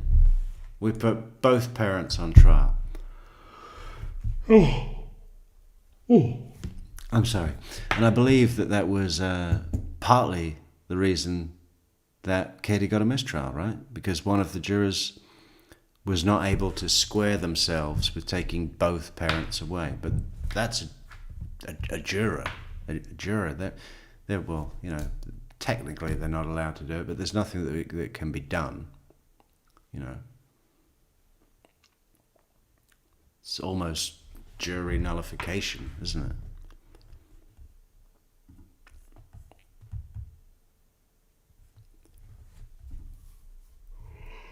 it? You know, the judge will instruct the jury to say, you are not to be swayed by sympathy and all that, yeah? But that's where it ends. You can be swayed by sympathy, and I think oftentimes, well, maybe not oftentimes, sometimes, you know, it's not rare that happens. It's not that rare. David Anderson Kirk says, True Crime Metrix, that is such a patently idiotic thought, as if as if prosecutors would wait for someone like her kids turning 18. Exactly, right? I mean, even if they were actually going to be turfed out and made to live in a fucking government shelter, that's not the state's problem. You know, maybe it's for the best that the child doesn't live with murderers. Yeah. Why aren't we arresting this dangerous psychopathic criminal? Well, you know, we've got to let her be a guardian to these young lads.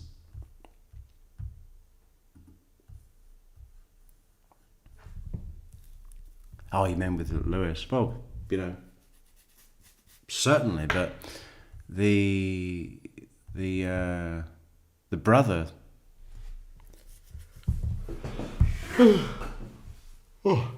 The brother wasn't squeaky clean either. I mean, what was that thing with Katie McBanowa's brother's wife?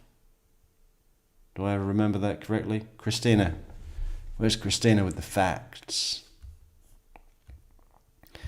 Yeah, there was a huge embezzlement case.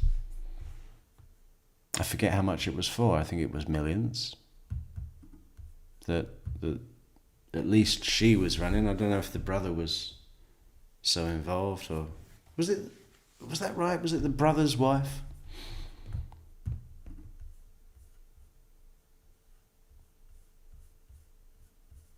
Hey, thanks so much. Michael Crawford, June's Hooters. That's an Al reference. Another one, yeah, exactly. Thank you. And Lewis and Sigfredo went to Hooters. We were just saying that earlier. Of course, their logo is the owl.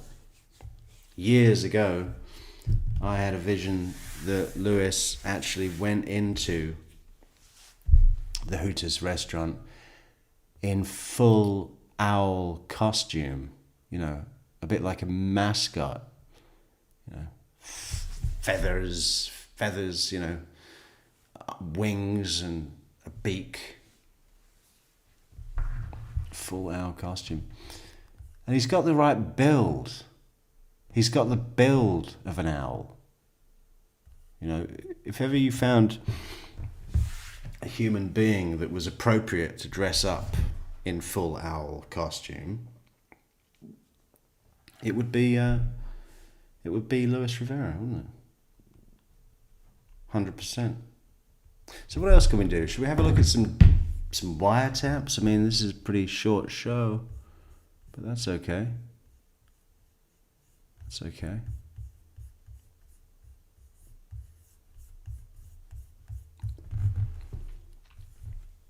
And yeah, if anyone's watching this in the future and you really feel like you understand this Grisch theory,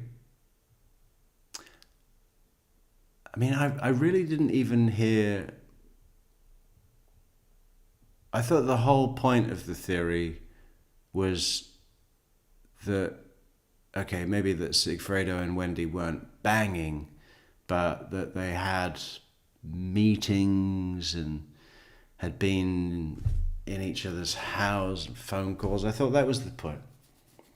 All I remember from this video, fuck yeah, as it pertains to Sigfredo and Wendy, was that Sigfredo was sat, coked out on Trescott, saw a woman that probably was Wendy. You know, I'm probably more than 50%, not much.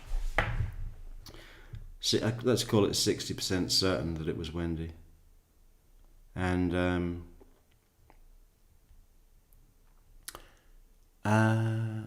yeah, so 60% certain that it was Wendy, and that he freaked out and said, "Oh my God, that's Wendy. It's definitely her." That was it. I didn't hear anything else. So a little disappointed, but I do like the Google Maps he does, and I do like these,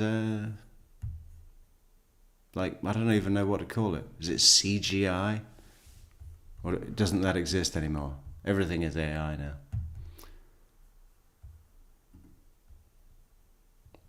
So how do we play a wiretap? Right over here.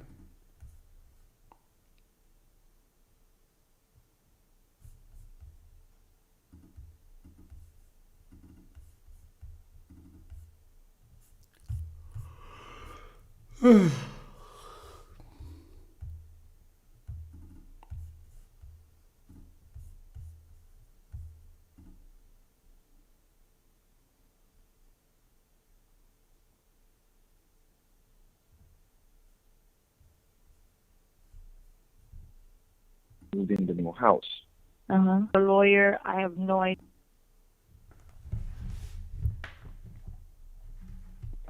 What happened? I fucking know. I'm with his mom. I got a lawyer. I have no idea. I know what happened. What happened? I've been reading up on everything. At that time, we were looking at the calendar, right? When we were looking at the calendar, that was the time that we had just moved in the new house, right? So Lola was still with you, but he moved out already. Remember when you guys were in North Bay Village? Yeah, well, we were separated, but I mean, like the lawyer, I already spoke to the lawyer. He's like, don't say anything over the phone. Don't talk about anything over the phone. He's going to go see him right now and then find out what's going on. But yesterday when he had spoken to me, he's like, it looks like somebody's following me. And they went to his job already and literally shit it because he's going to be a manager on his job because he's doing so good. And he's like, why are you guys approaching me? Like, they would have arrested him right then and there. So why didn't they do so? So now I'm trying to get a good lawyer, which is going to cost thousands of dollars because he's being wrongfully accused. But we don't know anything until we figure out everything. Me and his mom are looking everything online. They're gonna make him into everything that I've read. They're gonna make him into an example. They're gonna brandish him. Everything is saying that he was the trigger guy. Everything he was saying here, I know he's not. I know, that's the thing that's killing everybody. Do you not know everybody? Everybody in Facebook knows. Everybody's calling my phone. Like, hello. Deactivate your Facebook. We all deactivated our Facebook. Okay. I deactivated. Yeah, and get a burner phone.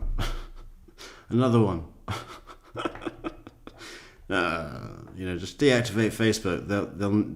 They won't be able to get you then.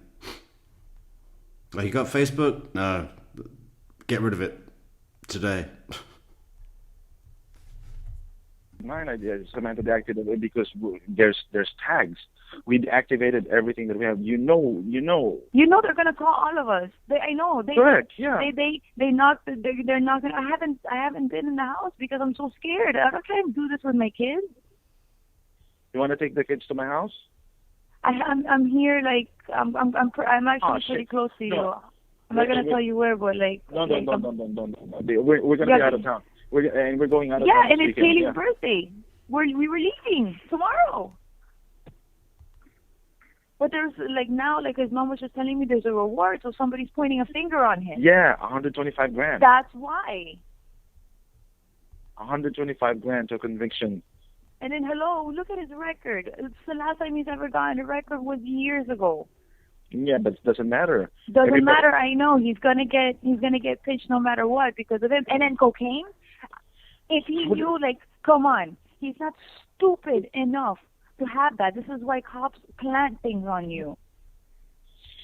That's just something so that they could say that first, because I've been hearing in the news and they say that, and then they're making it seem like he's a horrible person, and then they put that freaking thing, and then it's like I can't.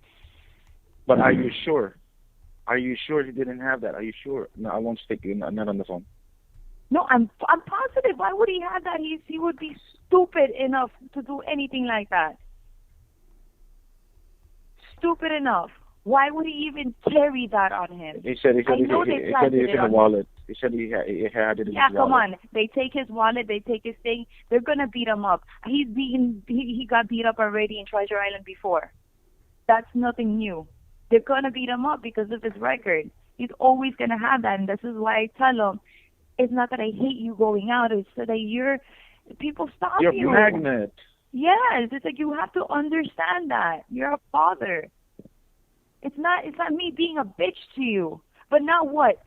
They're gonna come and interrogate me for hours probably. And I got a lawyer for myself because I'm scared. You have to. No, I already have one. Though whoever wants is gonna talk to him to find out, and then he's gonna call me, and I'm like, look, I know they're gonna go because I'm the wife. They're gonna go to me. These people are not gonna get embarrassed. The police and the FBI, the police and the FBI are not gonna get embarrassed. They're not gonna go that, okay, this is the wrong one. He's all over the news. He's all over the news. And it's because of that stupid reward. It's a reward I never knew. His mom just told me right now. Because of that. Yeah, I read it. 25 for private shoppers and another 100 from a private person. I don't even know what to do. I can't think. I didn't even I couldn't take the kids to school because they go and they take them. don't take me. No. Let me just take off my face because I Just- can't even see this. Everybody's blowing up my phone that I. Yeah, don't do it, Chauncey. There's this strange misconception I think people have that the big tits are better. You know, Katie sure seemed to think so. You know, I just, you know, I have I ever seen? I don't know. I really don't know. I've never even heard of. Yeah. And just when he does so good, like he's doing so good, something bad has to happen to him.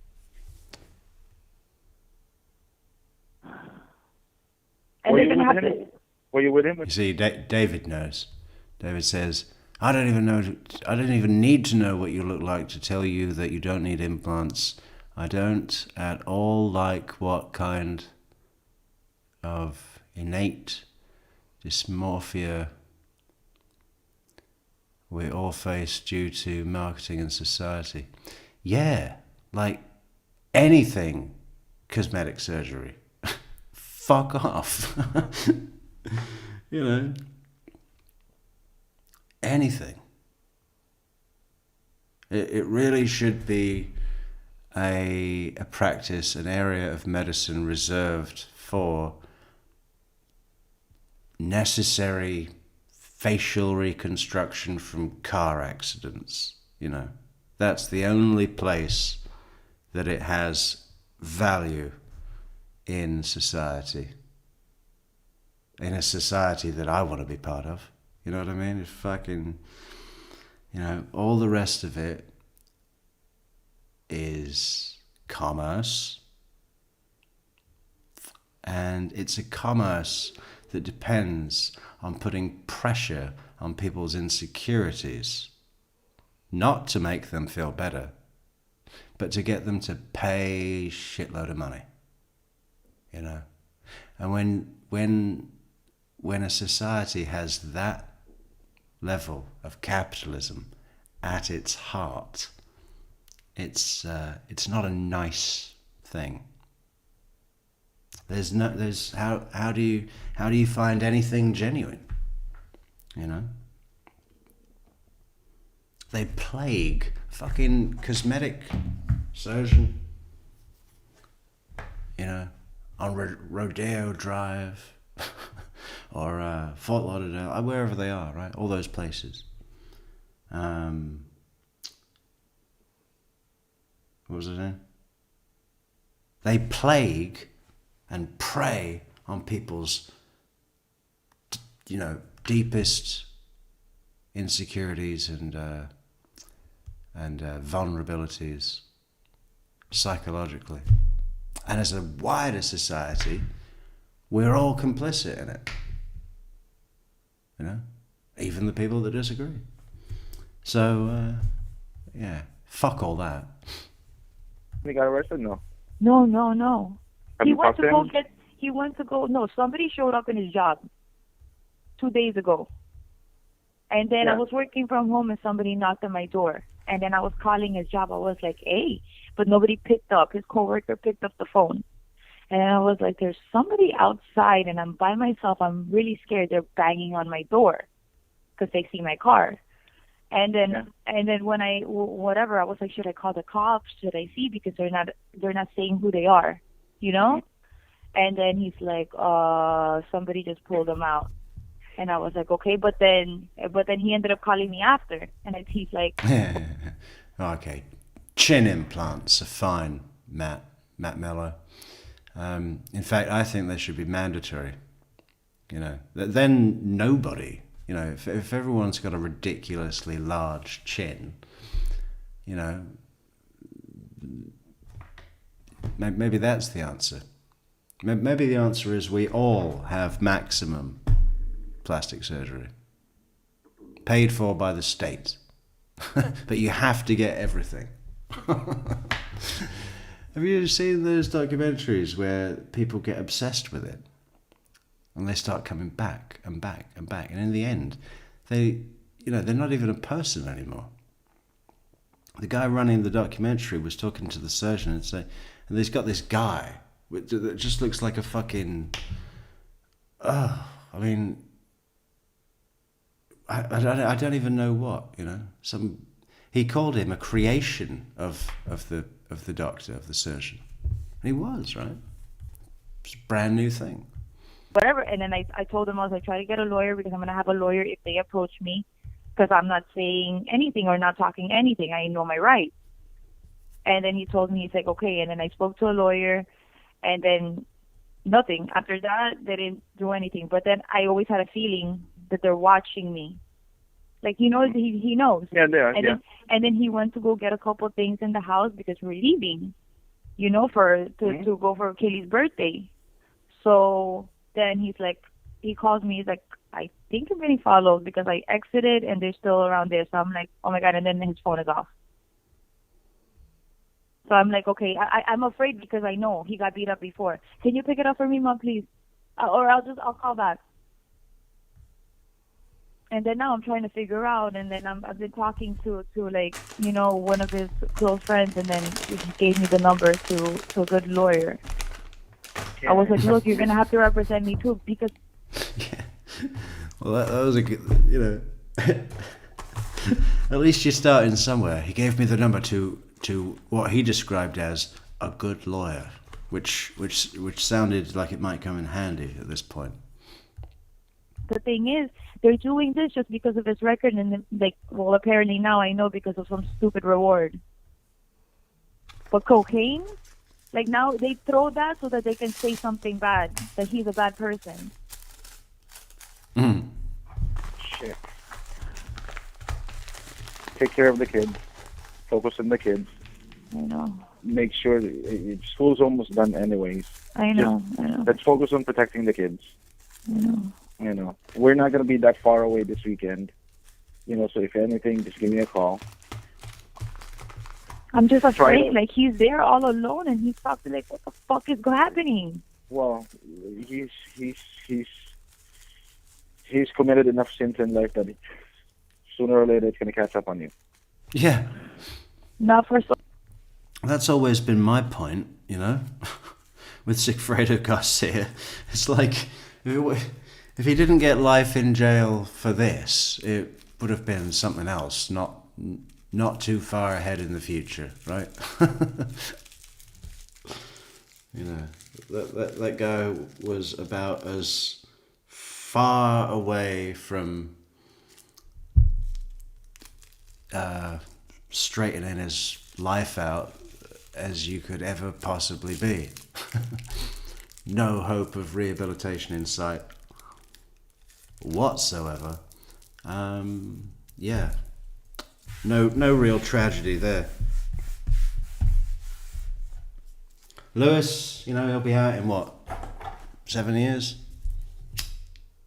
Yeah, he can do that standing on his head now, but his time's up, isn't it? On the federal charge. That was 12 years.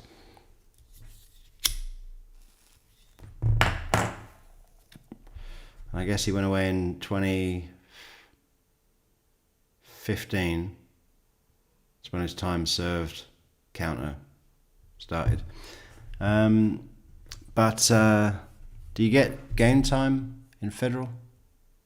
Does anyone know that? Do you get time off? Do you only have to do 85% or whatever? Or is that just state? Let's look it up. Is there... Where is he? Coleman. Is there game time for federal prison?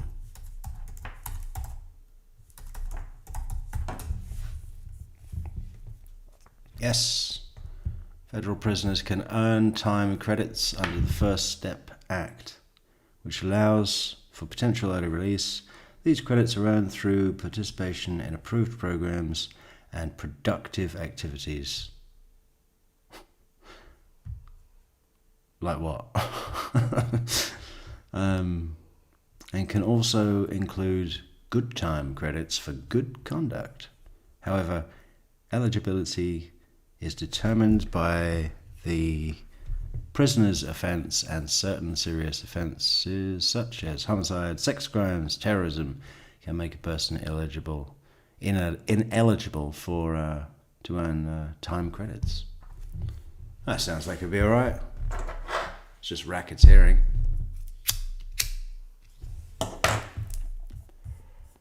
Yeah, and then what?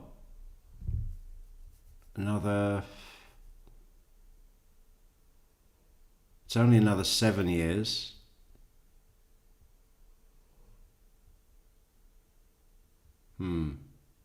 Actually, maybe he won't get game time because the 19 years is concurrent with the 12. So it would be better for him to do the full 12 in federal. Because if he got time off on the federal, that would just mean more time in state, wouldn't it? Yeah, okay. So maybe he's not getting out in a couple of years more. Something that he's, for the rest of his life. Well, it's a fucked up situation. What are you gonna do? Just get a good lawyer. Okay. And Let me we'll figure this deactivate out. this thing already. Yeah, deactivate your Facebook, deactivate Instagram. Don't, just deactivate all Stay of away those. from everybody. Stay away from everybody, because the last thing you want to do is that being, the people finding out about the kids. I know. Okay. And No, we'll think this through. Okay. Okay, we're gonna think this through. All right. I didn't pick up because I was talking to the lawyer when you had called me. No, that's fine. All right. We'll think this. I know, right? Wasn't that hilarious? David says they spent their hip pay, the money they got, out immediately on stupid shit like they would be going away. I don't even think it was, that they thought they were going away. It was just... I mean, neither of them strike me as financial planners, Hey, we got 30 grand. Oh, let's get a motorbike. Actually, I think Lewis was much more reserved.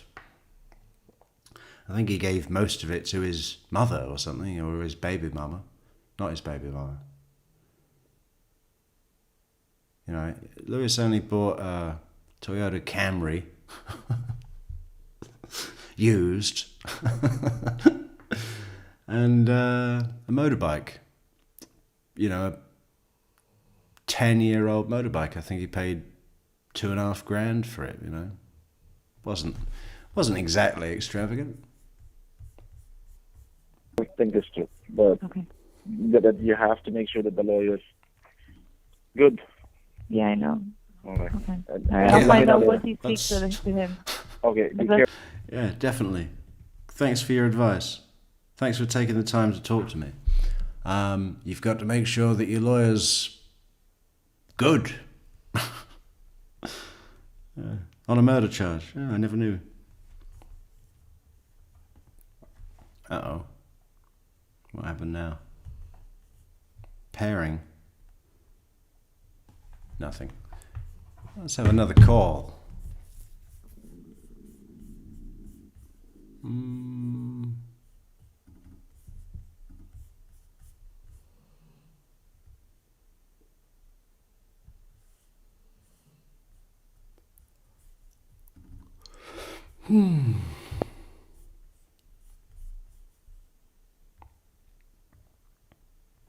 Hello? Hello? Hello? Oh, what's up? Hi? Do you know who this is? No, this guy. I lost all my contacts. Didn't you just text? I gotta stop. I can't do that guy again. Fucking weirdo. What about this one? This will be a better one.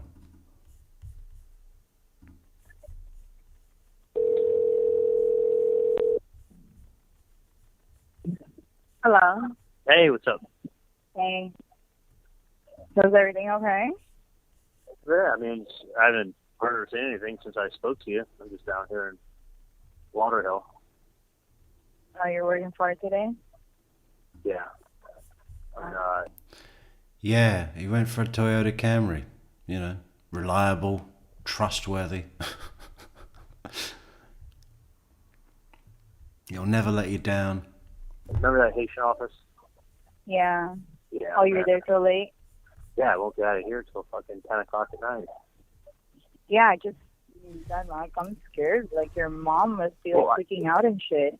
Well, yeah. Like, somebody fucking threatened her. Like, hello? Well, someone literally, like, walked up to her on the street in South Beach, called her by name, handed her something. She was, like, so shaken up, she really didn't want to talk to me on the phone. And she said... But didn't she, like, tell your dad so, like, they can call the cops or something? No, that's why she wants to talk to me. And, you know, and then we may have to call the police. But she's going to talk to me first. I don't want to do anything just yet to see, you know, I mean, that's probably the appropriate thing to do. I mean, there's sick people that come out of the woodwork that try to make claims. I mean, fuck, if it's... I don't know what... I don't even... Like, somebody imagine. threatening your mom in broad daylight, Literally. giving her an envelope and asking her to give her money? Like what? I don't even... She didn't even go into all the details. And I'm pretty sure the person in the thing mentioned... I thought she said your name, that's why I called you up. If they didn't... What does that have to do with me? I don't fucking know. But they said, like, if there was something about me and ex-girlfriend and whatever. So... I thought, it's funny. Are you having any problems with any of your ex-girlfriends that's, like, maybe trying to sabotage you? Whitney's still crazy as a fucking loon, but that's never changed. But I'm 99% sure when I was talking to her, she said it's mentioned your name, and if I'm mistaken, then I feel like the biggest fool in town. But like what? Like my name is on a paper? I don't, trust me. I'm going to see what it says when I go down there tomorrow. And she was just shaken up, and she wanted me to talk to her to find out. Like, I mean, I don't know. All I do is work all the time, so I don't. Yeah, it's kind of crazy. It's weird. And at first, when she was talking to me, I'm like, "Was it? Did I get sued from someone from a dental office?" She's like, "No." I'm like, she's like, "I want to talk to you." I'm like, "Well, was it the IRS?" And she's like, "No." I'm like, "Did a patient write something stupid on Yelp?" She's like, "No."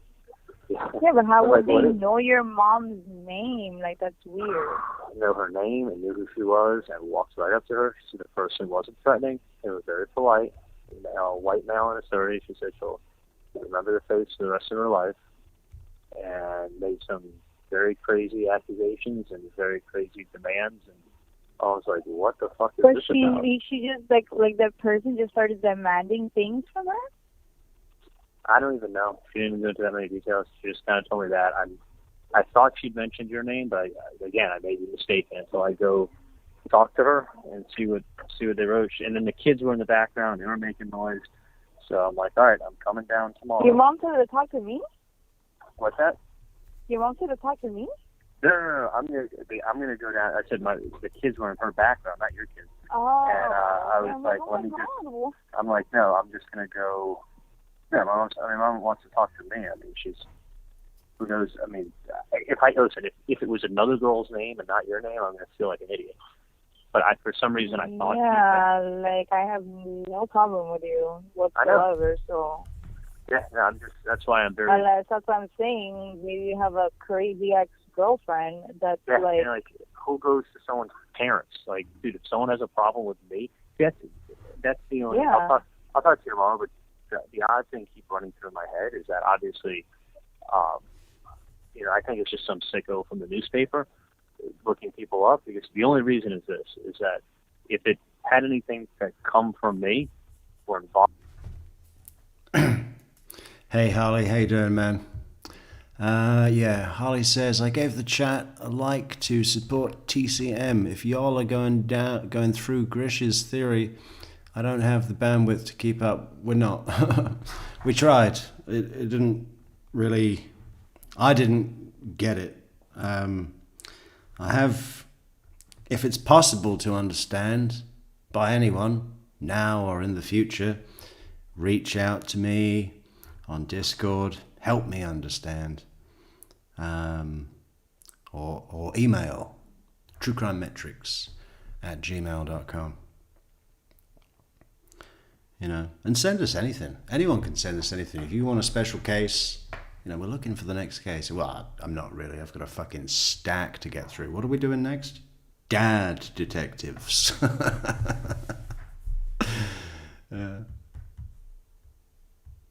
Yeah, I think it's going to be good. Yeah, maybe we should do that right now. No, we're not doing the Grisch thing, man. We watched the whole thing. I was expecting, you know, I've heard a little bit about the theory, spoken to Grisch briefly a couple of times about it, decided to wait for him to finish his story, and we just watched it all together now, and I thought there was going to be more about Wendi and Sigfredo. As far as I recall, the only connection was that Sigfredo was fucking coked out, paranoid, sitting on Trescott and freaked out because he thought someone looked like Wendi. And Lewis believed him. I mean, it was never verified that it was even her. It probably was. But, you know, nor was it verified from Sigfredo to Luis that he knew that was her because he'd ever seen her. I mean, of course, they had seen her at the Yardbird dinner, right? So how is that proof of anything? Me, they would have just come to whoever it is would have come to me. Do you know what I'm saying? Like, yeah, but like that's harassment to your mom. Yeah. Like, I mean, okay, that's like not cool. Like this that's kind somebody. of thing. Like that's a fucking. The first thing would have been like, who the fuck are you? Why are you giving me this piece of paper? Yeah. Like, trust me, I don't. Like I said, I wish I knew more, but the kids were in the background, and it was like she couldn't even talk to me. And I said, all right, I'm coming down tomorrow. I'm going to have her make a copy of the paper, and I'm going to take a look at it.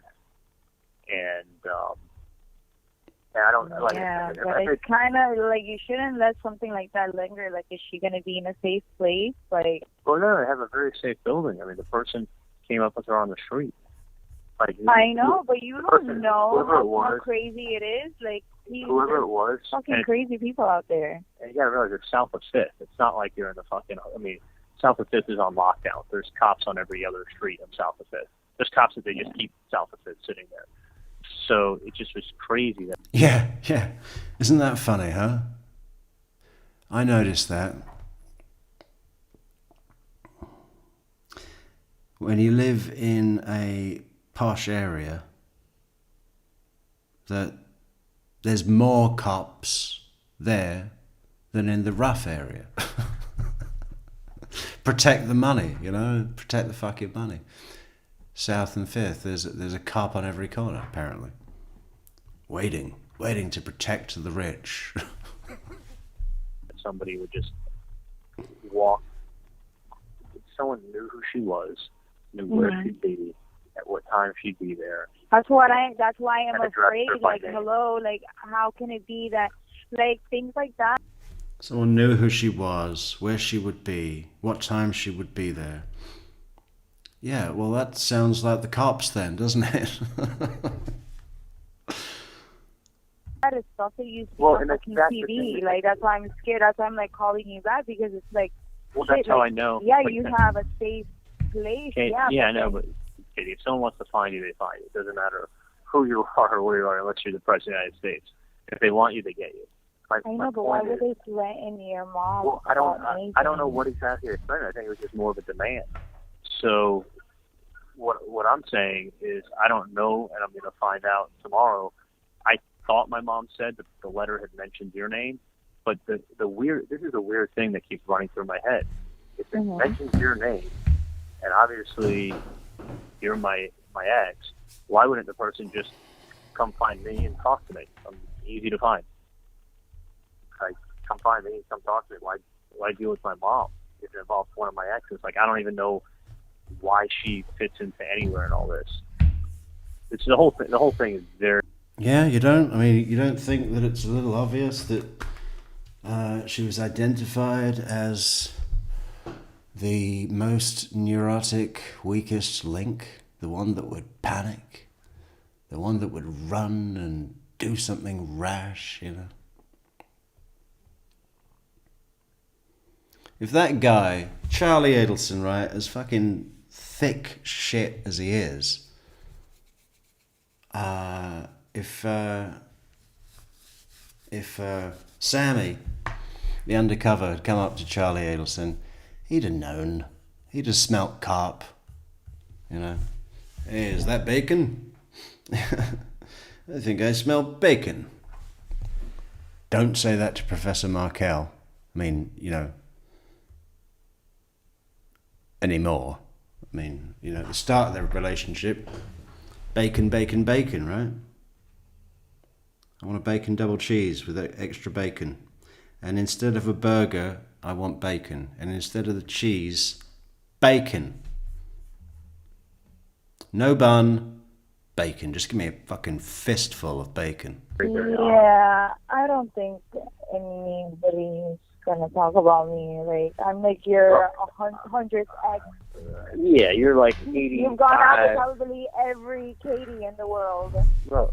And like I said, I haven't seen the letter. If it didn't mention your name, it mentioned some other chick's name, then But you're like scaring me now. Like, what the fuck? Like, I know. I don't want a random person coming up to me. Well, of course, and I got like 10,000 exes and baby mamas. Exactly. And baby mamas. You know? Mamas.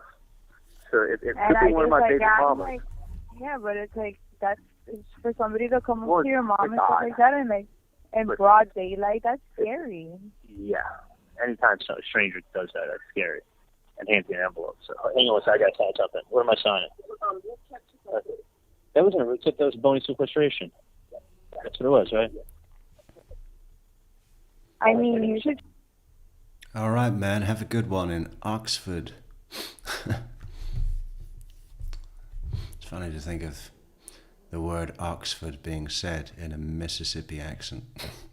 How does that go? Yeah. I don't think we're going to be on for long. Maybe another 10 minutes. Tried it. But have a good one.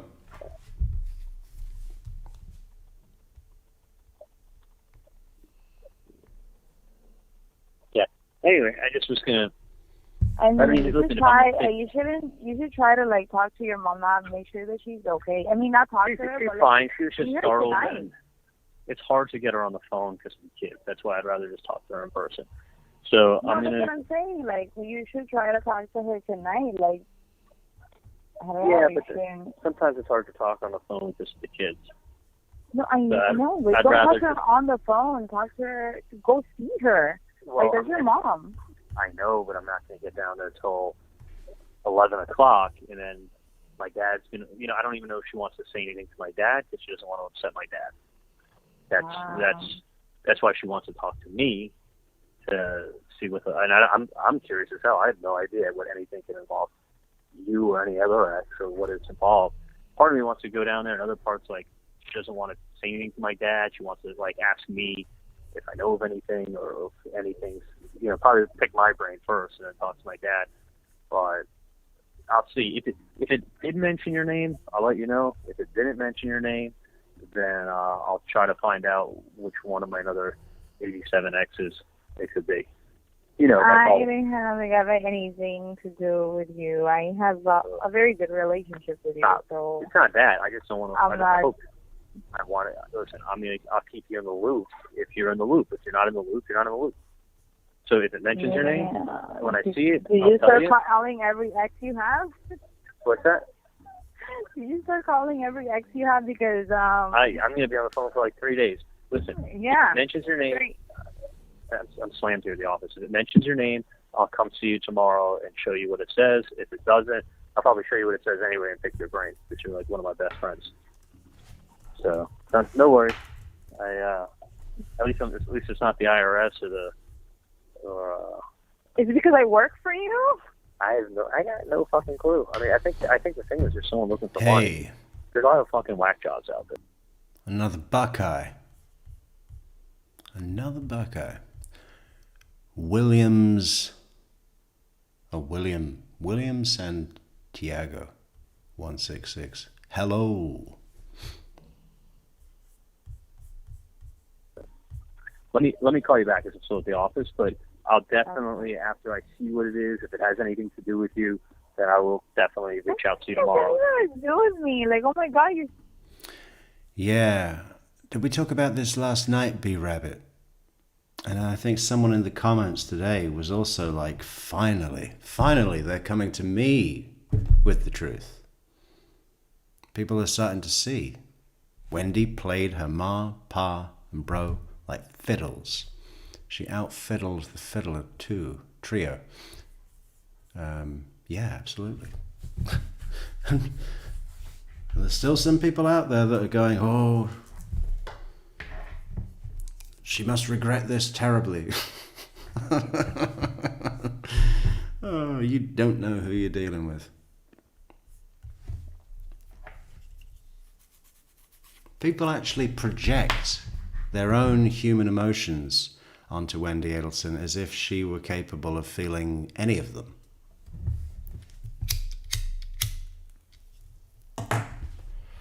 It's funny.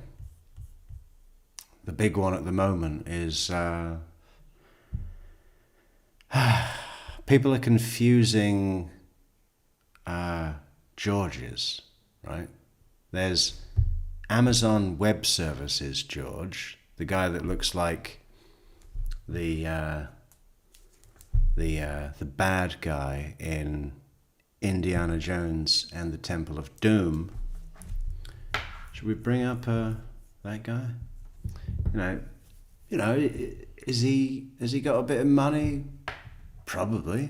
I can't imagine Wendi Adelson speaking to anyone like Jeff ever again in his basement apartment with his duct tape wing mirror 2004 Nissan Sentra. You know.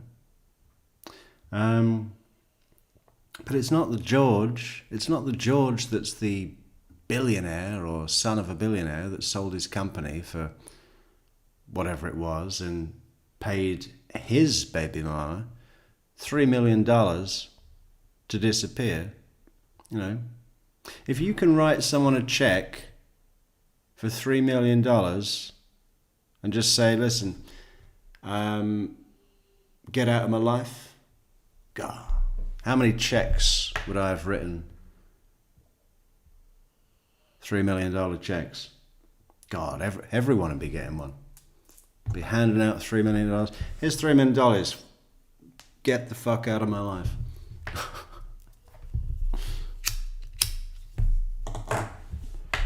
Yeah, I'd have spent all the money like that. But if you can write that check, how much money have you got left over? You know, you're not going to do it if you've only going to have $1 million left over, are you? I mean, he's must have. I would estimate 50. I don't know. I don't know what he sold the company for, or what his equity was, or what his relationship with his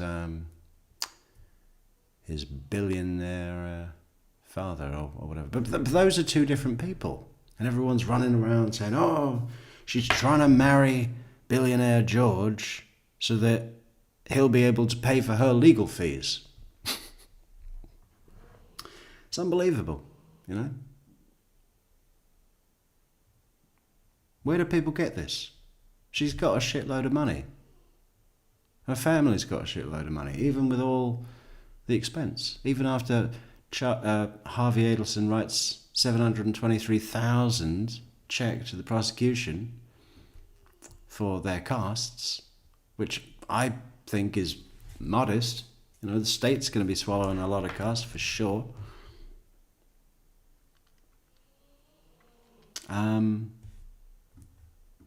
You know, he's still going to have a load of money. So she hasn't got any worries. And her lawyers, John LaRoe? No, is it John? Yeah. John LaRoe. She's not paying his regular fee. Not at all. She's got sweetheart deals all over the place. Lined up, ready to go at her fingertips. Sweetheart deals, shitload of money. She is not running around looking for some witless suitor, some know-nothing newlywed to come in And, you know, because she's desperate for money, because, you know, it's just not anywhere approaching reality. Scaring me, like, I what know. the fuck? Listen, obviously, listen, if it was a police matter, the police would come knock on my door, I'd talk to them and help them out with whatever they could. If it's a fucking lunatic, then they deal with lunatics different ways. I'm supposed to get, like, employee of the month. What the fuck did I do Stop wrong? it. Stop it. Just make sure you... I sense a tough guy talk coming, Charlie, right? If it's a lunatic, well, you deal with lunatics different ways. In his mind, he's, you know, sitting in a Little Italy coffee bar, holding a rosary. Right, should we do one more? Let's do one more. I wonder how long I'm going to sleep today. 5 hours? Maybe 6?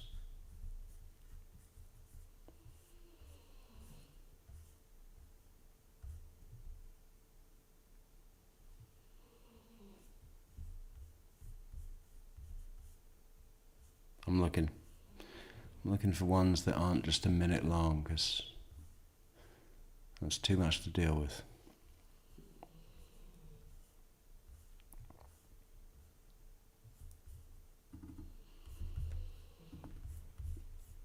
Hey. Hey. So it's... Sorry about that. I had like 10 calls I needed to fucking return from work. I hadn't stopped all day. Are you coming over? But I don't know when. Why? What's going on? Nothing. What are you gonna do? Work out and then watch the basketball game and eat lobster. What are you planning on doing? Where did the term wanker come from? Well, it's the same as jerking off, you know. Wank, jerk. I guess it's just it's the sound of the movement, you know, when you're jerking off. I'm not gonna go to the store, I guess, tonight.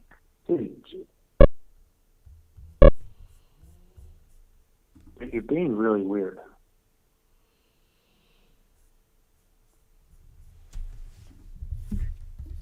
I just felt weird all day. What? I felt weird all day. So why don't you stop being weird and come over? What's wrong, Jim? Oh yes, guys, what a place for us to end. We've got the June call. Okay, I gotta edit the name of this. June, you're being weird. Brilliant, love this. Hey. Hey. So it's... Sorry about that. I had like 10 calls I needed to fucking return from work. I hadn't stopped all day. Are you coming over?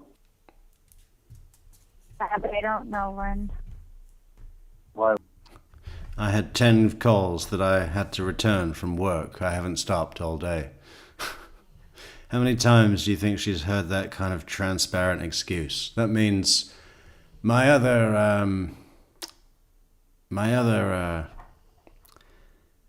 Asian has been here, and I've been trying to get rid of her, but, you know, she wanted to have more sex. But she's gone now. So, you know, out of respect to you, I will keep the truth to myself and tell you, June, that I've had to return 10 calls, work calls. Important work calls, can't be missed, can't be broken. Commitment to my patients is to return their calls. Let me just check what time of day this is. The time of day is... Okay, it's 20:39. So it's 21 minutes to 9 at night. Do you think Charlie Adelson's the kind of guy that gets home and does 2, 3, 4 hours worth of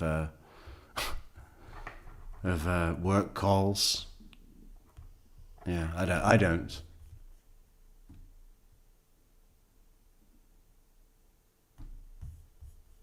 What's going on? Nothing. What are you gonna do? Work out and then watch the basketball game and eat lobster. What are you planning on doing? Yeah. Another thing. Not have something to eat, not make a bit of dinner, have lobster, Maine lobster, which you could enjoy too. I'm trying to demonstrate the value of being with me is that we have lobster for dinner at home. And they're from Maine.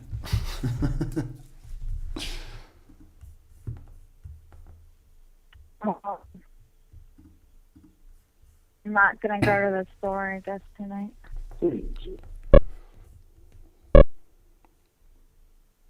You're being really weird.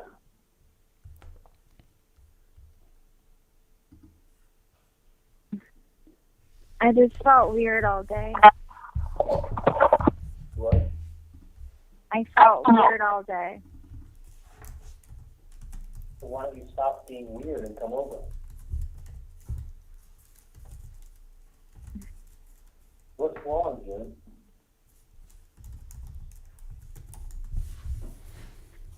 I don't know. I just felt sad since last night. Well, you're acting a little fucking crazy. That I get. You're making me not want to be with you. That I get. What are you trying to do? My own thing. Don't worry about it. I mean, I don't have to get my hair done, but I just feel like I haven't had time for myself because I'm with you all weekend, and then Saturday, like, your parents came, and I know you apologized. No, they came Saturday, and I couldn't make my phone calls to the bank because Clint came, and then I couldn't work out. I had a rush. So I'm saying, take some clothes, come over, work out, and then we're good. And then Sunday, I couldn't even call my mom or sister because your mom came and sister. You couldn't call your parents because my parents were here? Well, I mean, like, You when I couldn't was call? trying to That's make bull- like, I saw that message, and That's crazy.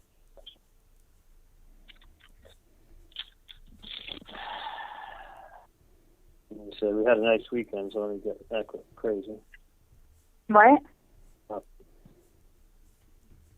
So it makes me feel like a little guilty when, like, I sacrifice a lot of stuff, and then I feel like you're not putting the same thing in for me.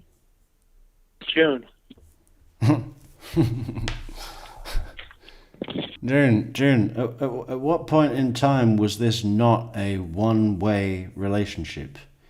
You make all the effort, and your reward is that you get to be with him. Okay? Remember, June, it was a fairy tale. He was your perfect guy.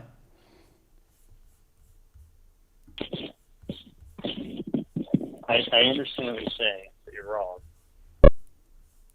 You're being crazy. I've been texting Scott all fucking day. I talked to 5 or 6 people on WhatsApp nonstop, my sister being one of them. You want me not to respond on WhatsApp because she texted me? No, but I mean, I'm sure you woke up and wrote her back something. No, but June. All right, listen, June.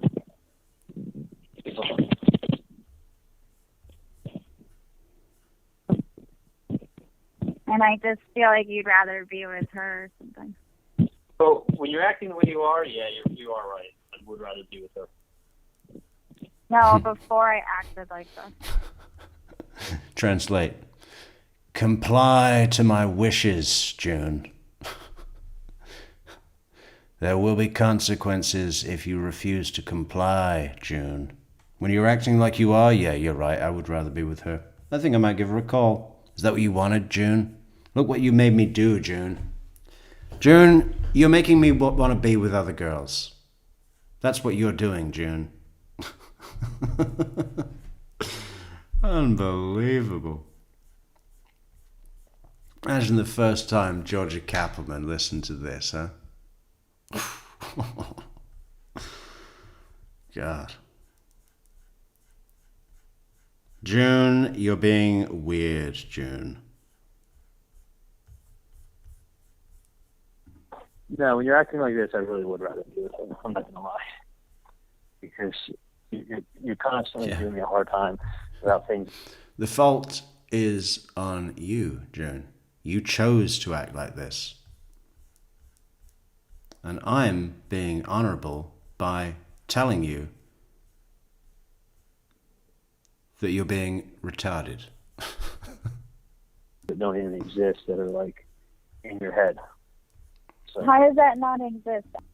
Did you not hear me say Maine lobsters? I saw it. Dude, she texted me. I texted her back, okay? I'm not going to not respond. I'm not, like, hanging out with her. I'm not planning on hanging out with her. I am with you for now. So. Why are you going to not respond then? June, guess what? Please don't aggravate me. I mean, like, well, you're basically telling me it's okay to still talk to her. June, as a friend, yes. As like someone who's flirting, no. You guys aren't friends, though.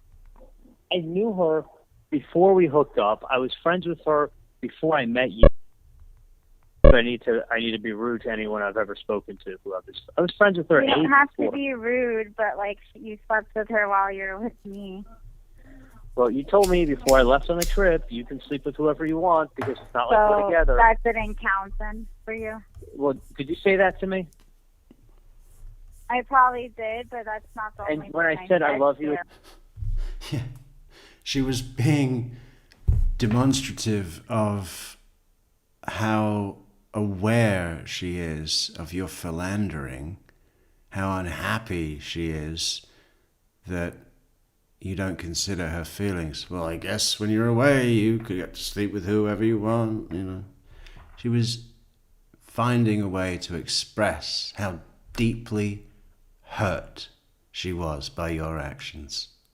And you fucking shitbag, are now pretending like you understood that as her giving you permission to, you know, fuck other people, basically, you know. And you know that's not the case. You're just fucking with her head, man. the airport, what did you say? Okay, have a good trip. Like, but you planned that in advance. No, I actually didn't know that she. First of all, the trip had been in the works since the last trip, and okay. No, because you asked me what's wrong, and I'm going to tell you.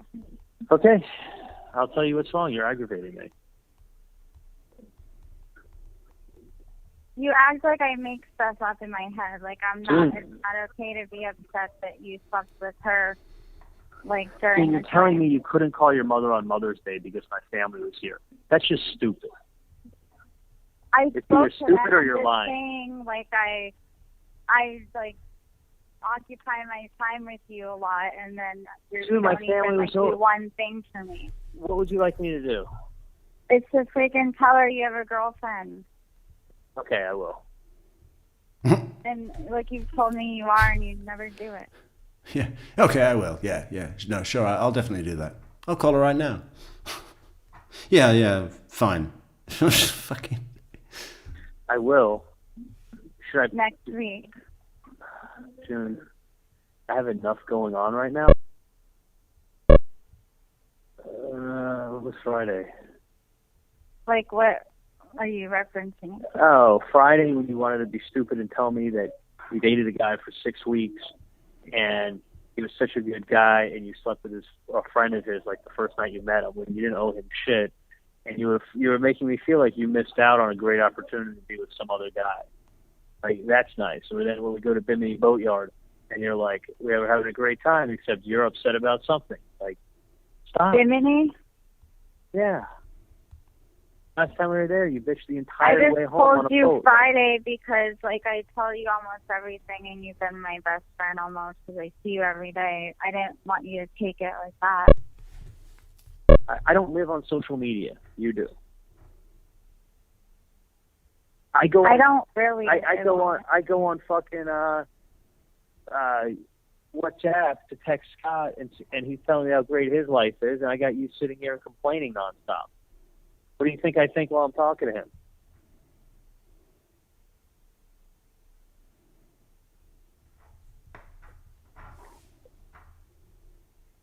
I'm not trying to complain. I just thought you didn't talk to her anymore. I really don't. Really No, don't. I mean, she's if always someone's going to talking. text... Dude, do me a favor. Only come over if you're going to be nice tonight. If you're going to be a pain in the ass, please stay home. It's 8:30. I'd like to watch the basketball game. I'd like to work out with my girlfriend.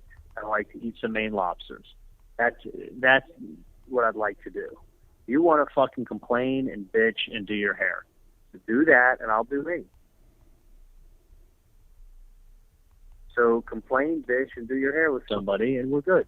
I do, and I'm trying to spend time with you, but you just not easy.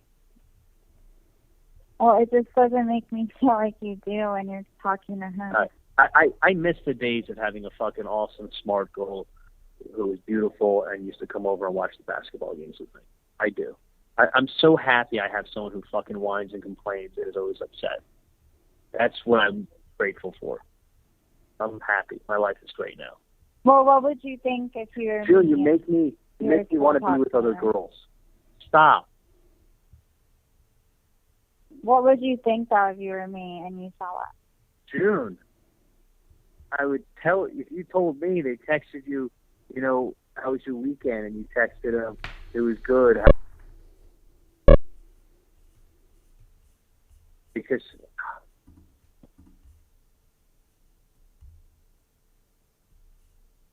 is that it? Oh, that's it. Well,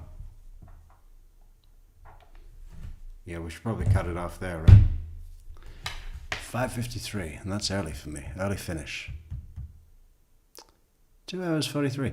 You know, it was like 6.5 hour stream last night. How long does that need to be?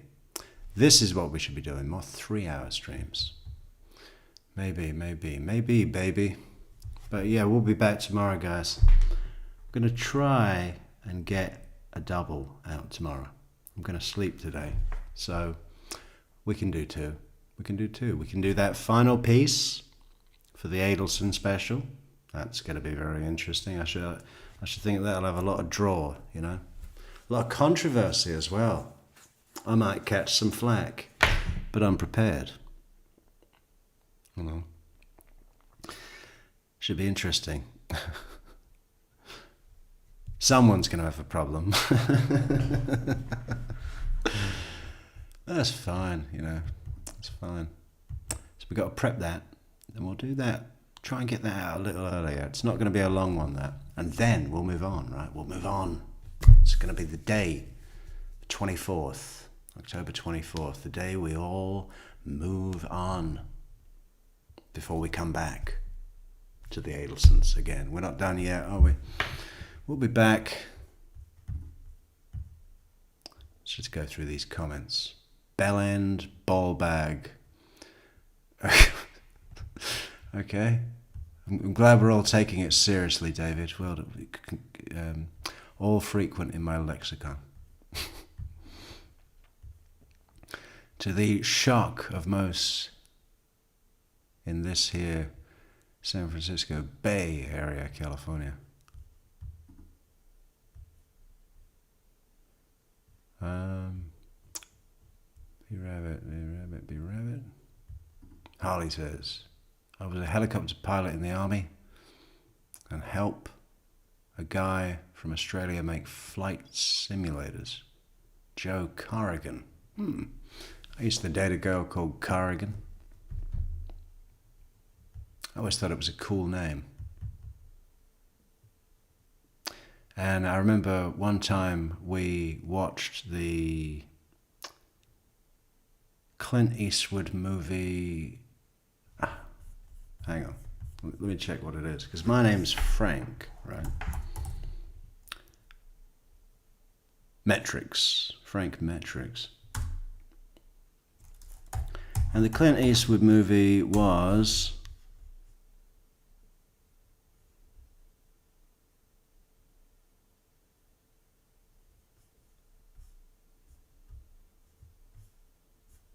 why? All right, we'll put Clint. In the Line of Fire, the 1993 classic. And in that movie, Clint Eastwood's character is Frank Horrigan.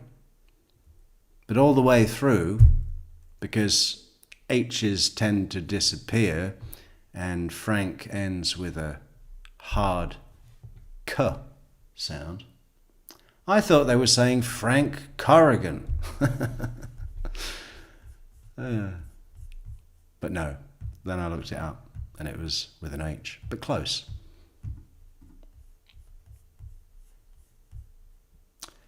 Charlie is such a smooth swooner. He's a fucking dick, isn't he?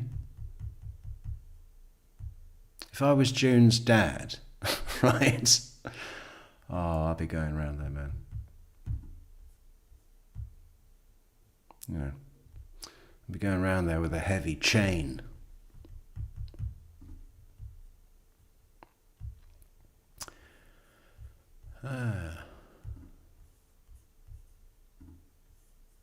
What else we got here? What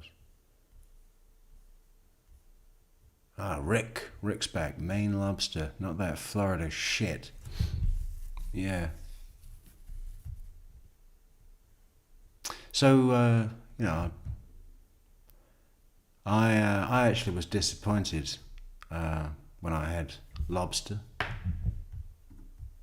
I thought it was just a big prawn, shrimp. You know, it's so built up as this super exclusive thing. Just a big shrimp.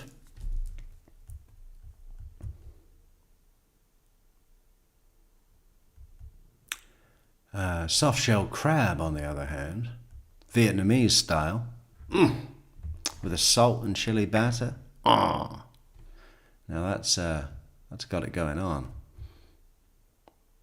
I might be confusing two dishes there. Doesn't matter.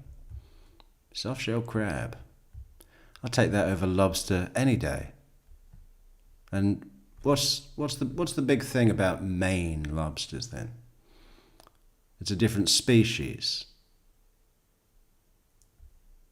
Like different variant of lobster. Well, damn, TCM, I'll catch you guys after the bar. All right, Harley. Well, I'm going now too, so we'll see you tomorrow if you want. Enjoy Oxford. Christina says, how can someone waste their free time having conversations like this? Are you talking about the live chat or or Charlie's conversation?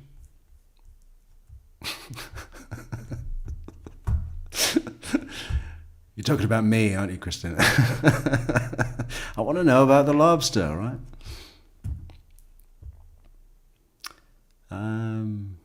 B Rabbit says, I wonder if Charlie looks back at these phone calls fondly. I don't think he has any, awareness or contrition or embarrassment at all. Not at all, not one bit, not one little bit. I wonder, oh, hang on. What he'd do to have these girl problems instead of his big Bubba problems. Exactly. But good news, it said on his intake application for when he was transferred to Leon County, no history of sexual assault. But as we know in prisons, with the shame that comes with it and the threats of reparations, not reparations, repercussions, those often do go unreported. Because more will be coming. Matt Mello says, it's amazing anyone wasn't to spend time with him. Guilt trip. Wanted. It's amazing anyone wanted to spend time with him. Guilt trip you in if he doesn't get his way. It's beyond guilt trip. It's beyond gaslight. You told me to go and cheat. He actually said it like that. He didn't phrase it like, I thought you said that it was all right if I, strayed when I was out of the country. What happens in Manila stays in Manila. He just said, you told me to go and cheat. And he's enjoying the absurdity of how he's speaking to her. It really is the kind of sick pleasure that a certain type of abuser will get from tormenting their victim, right? What a lovely thing you've become, Charlie. Good luck, Ben and Lincoln.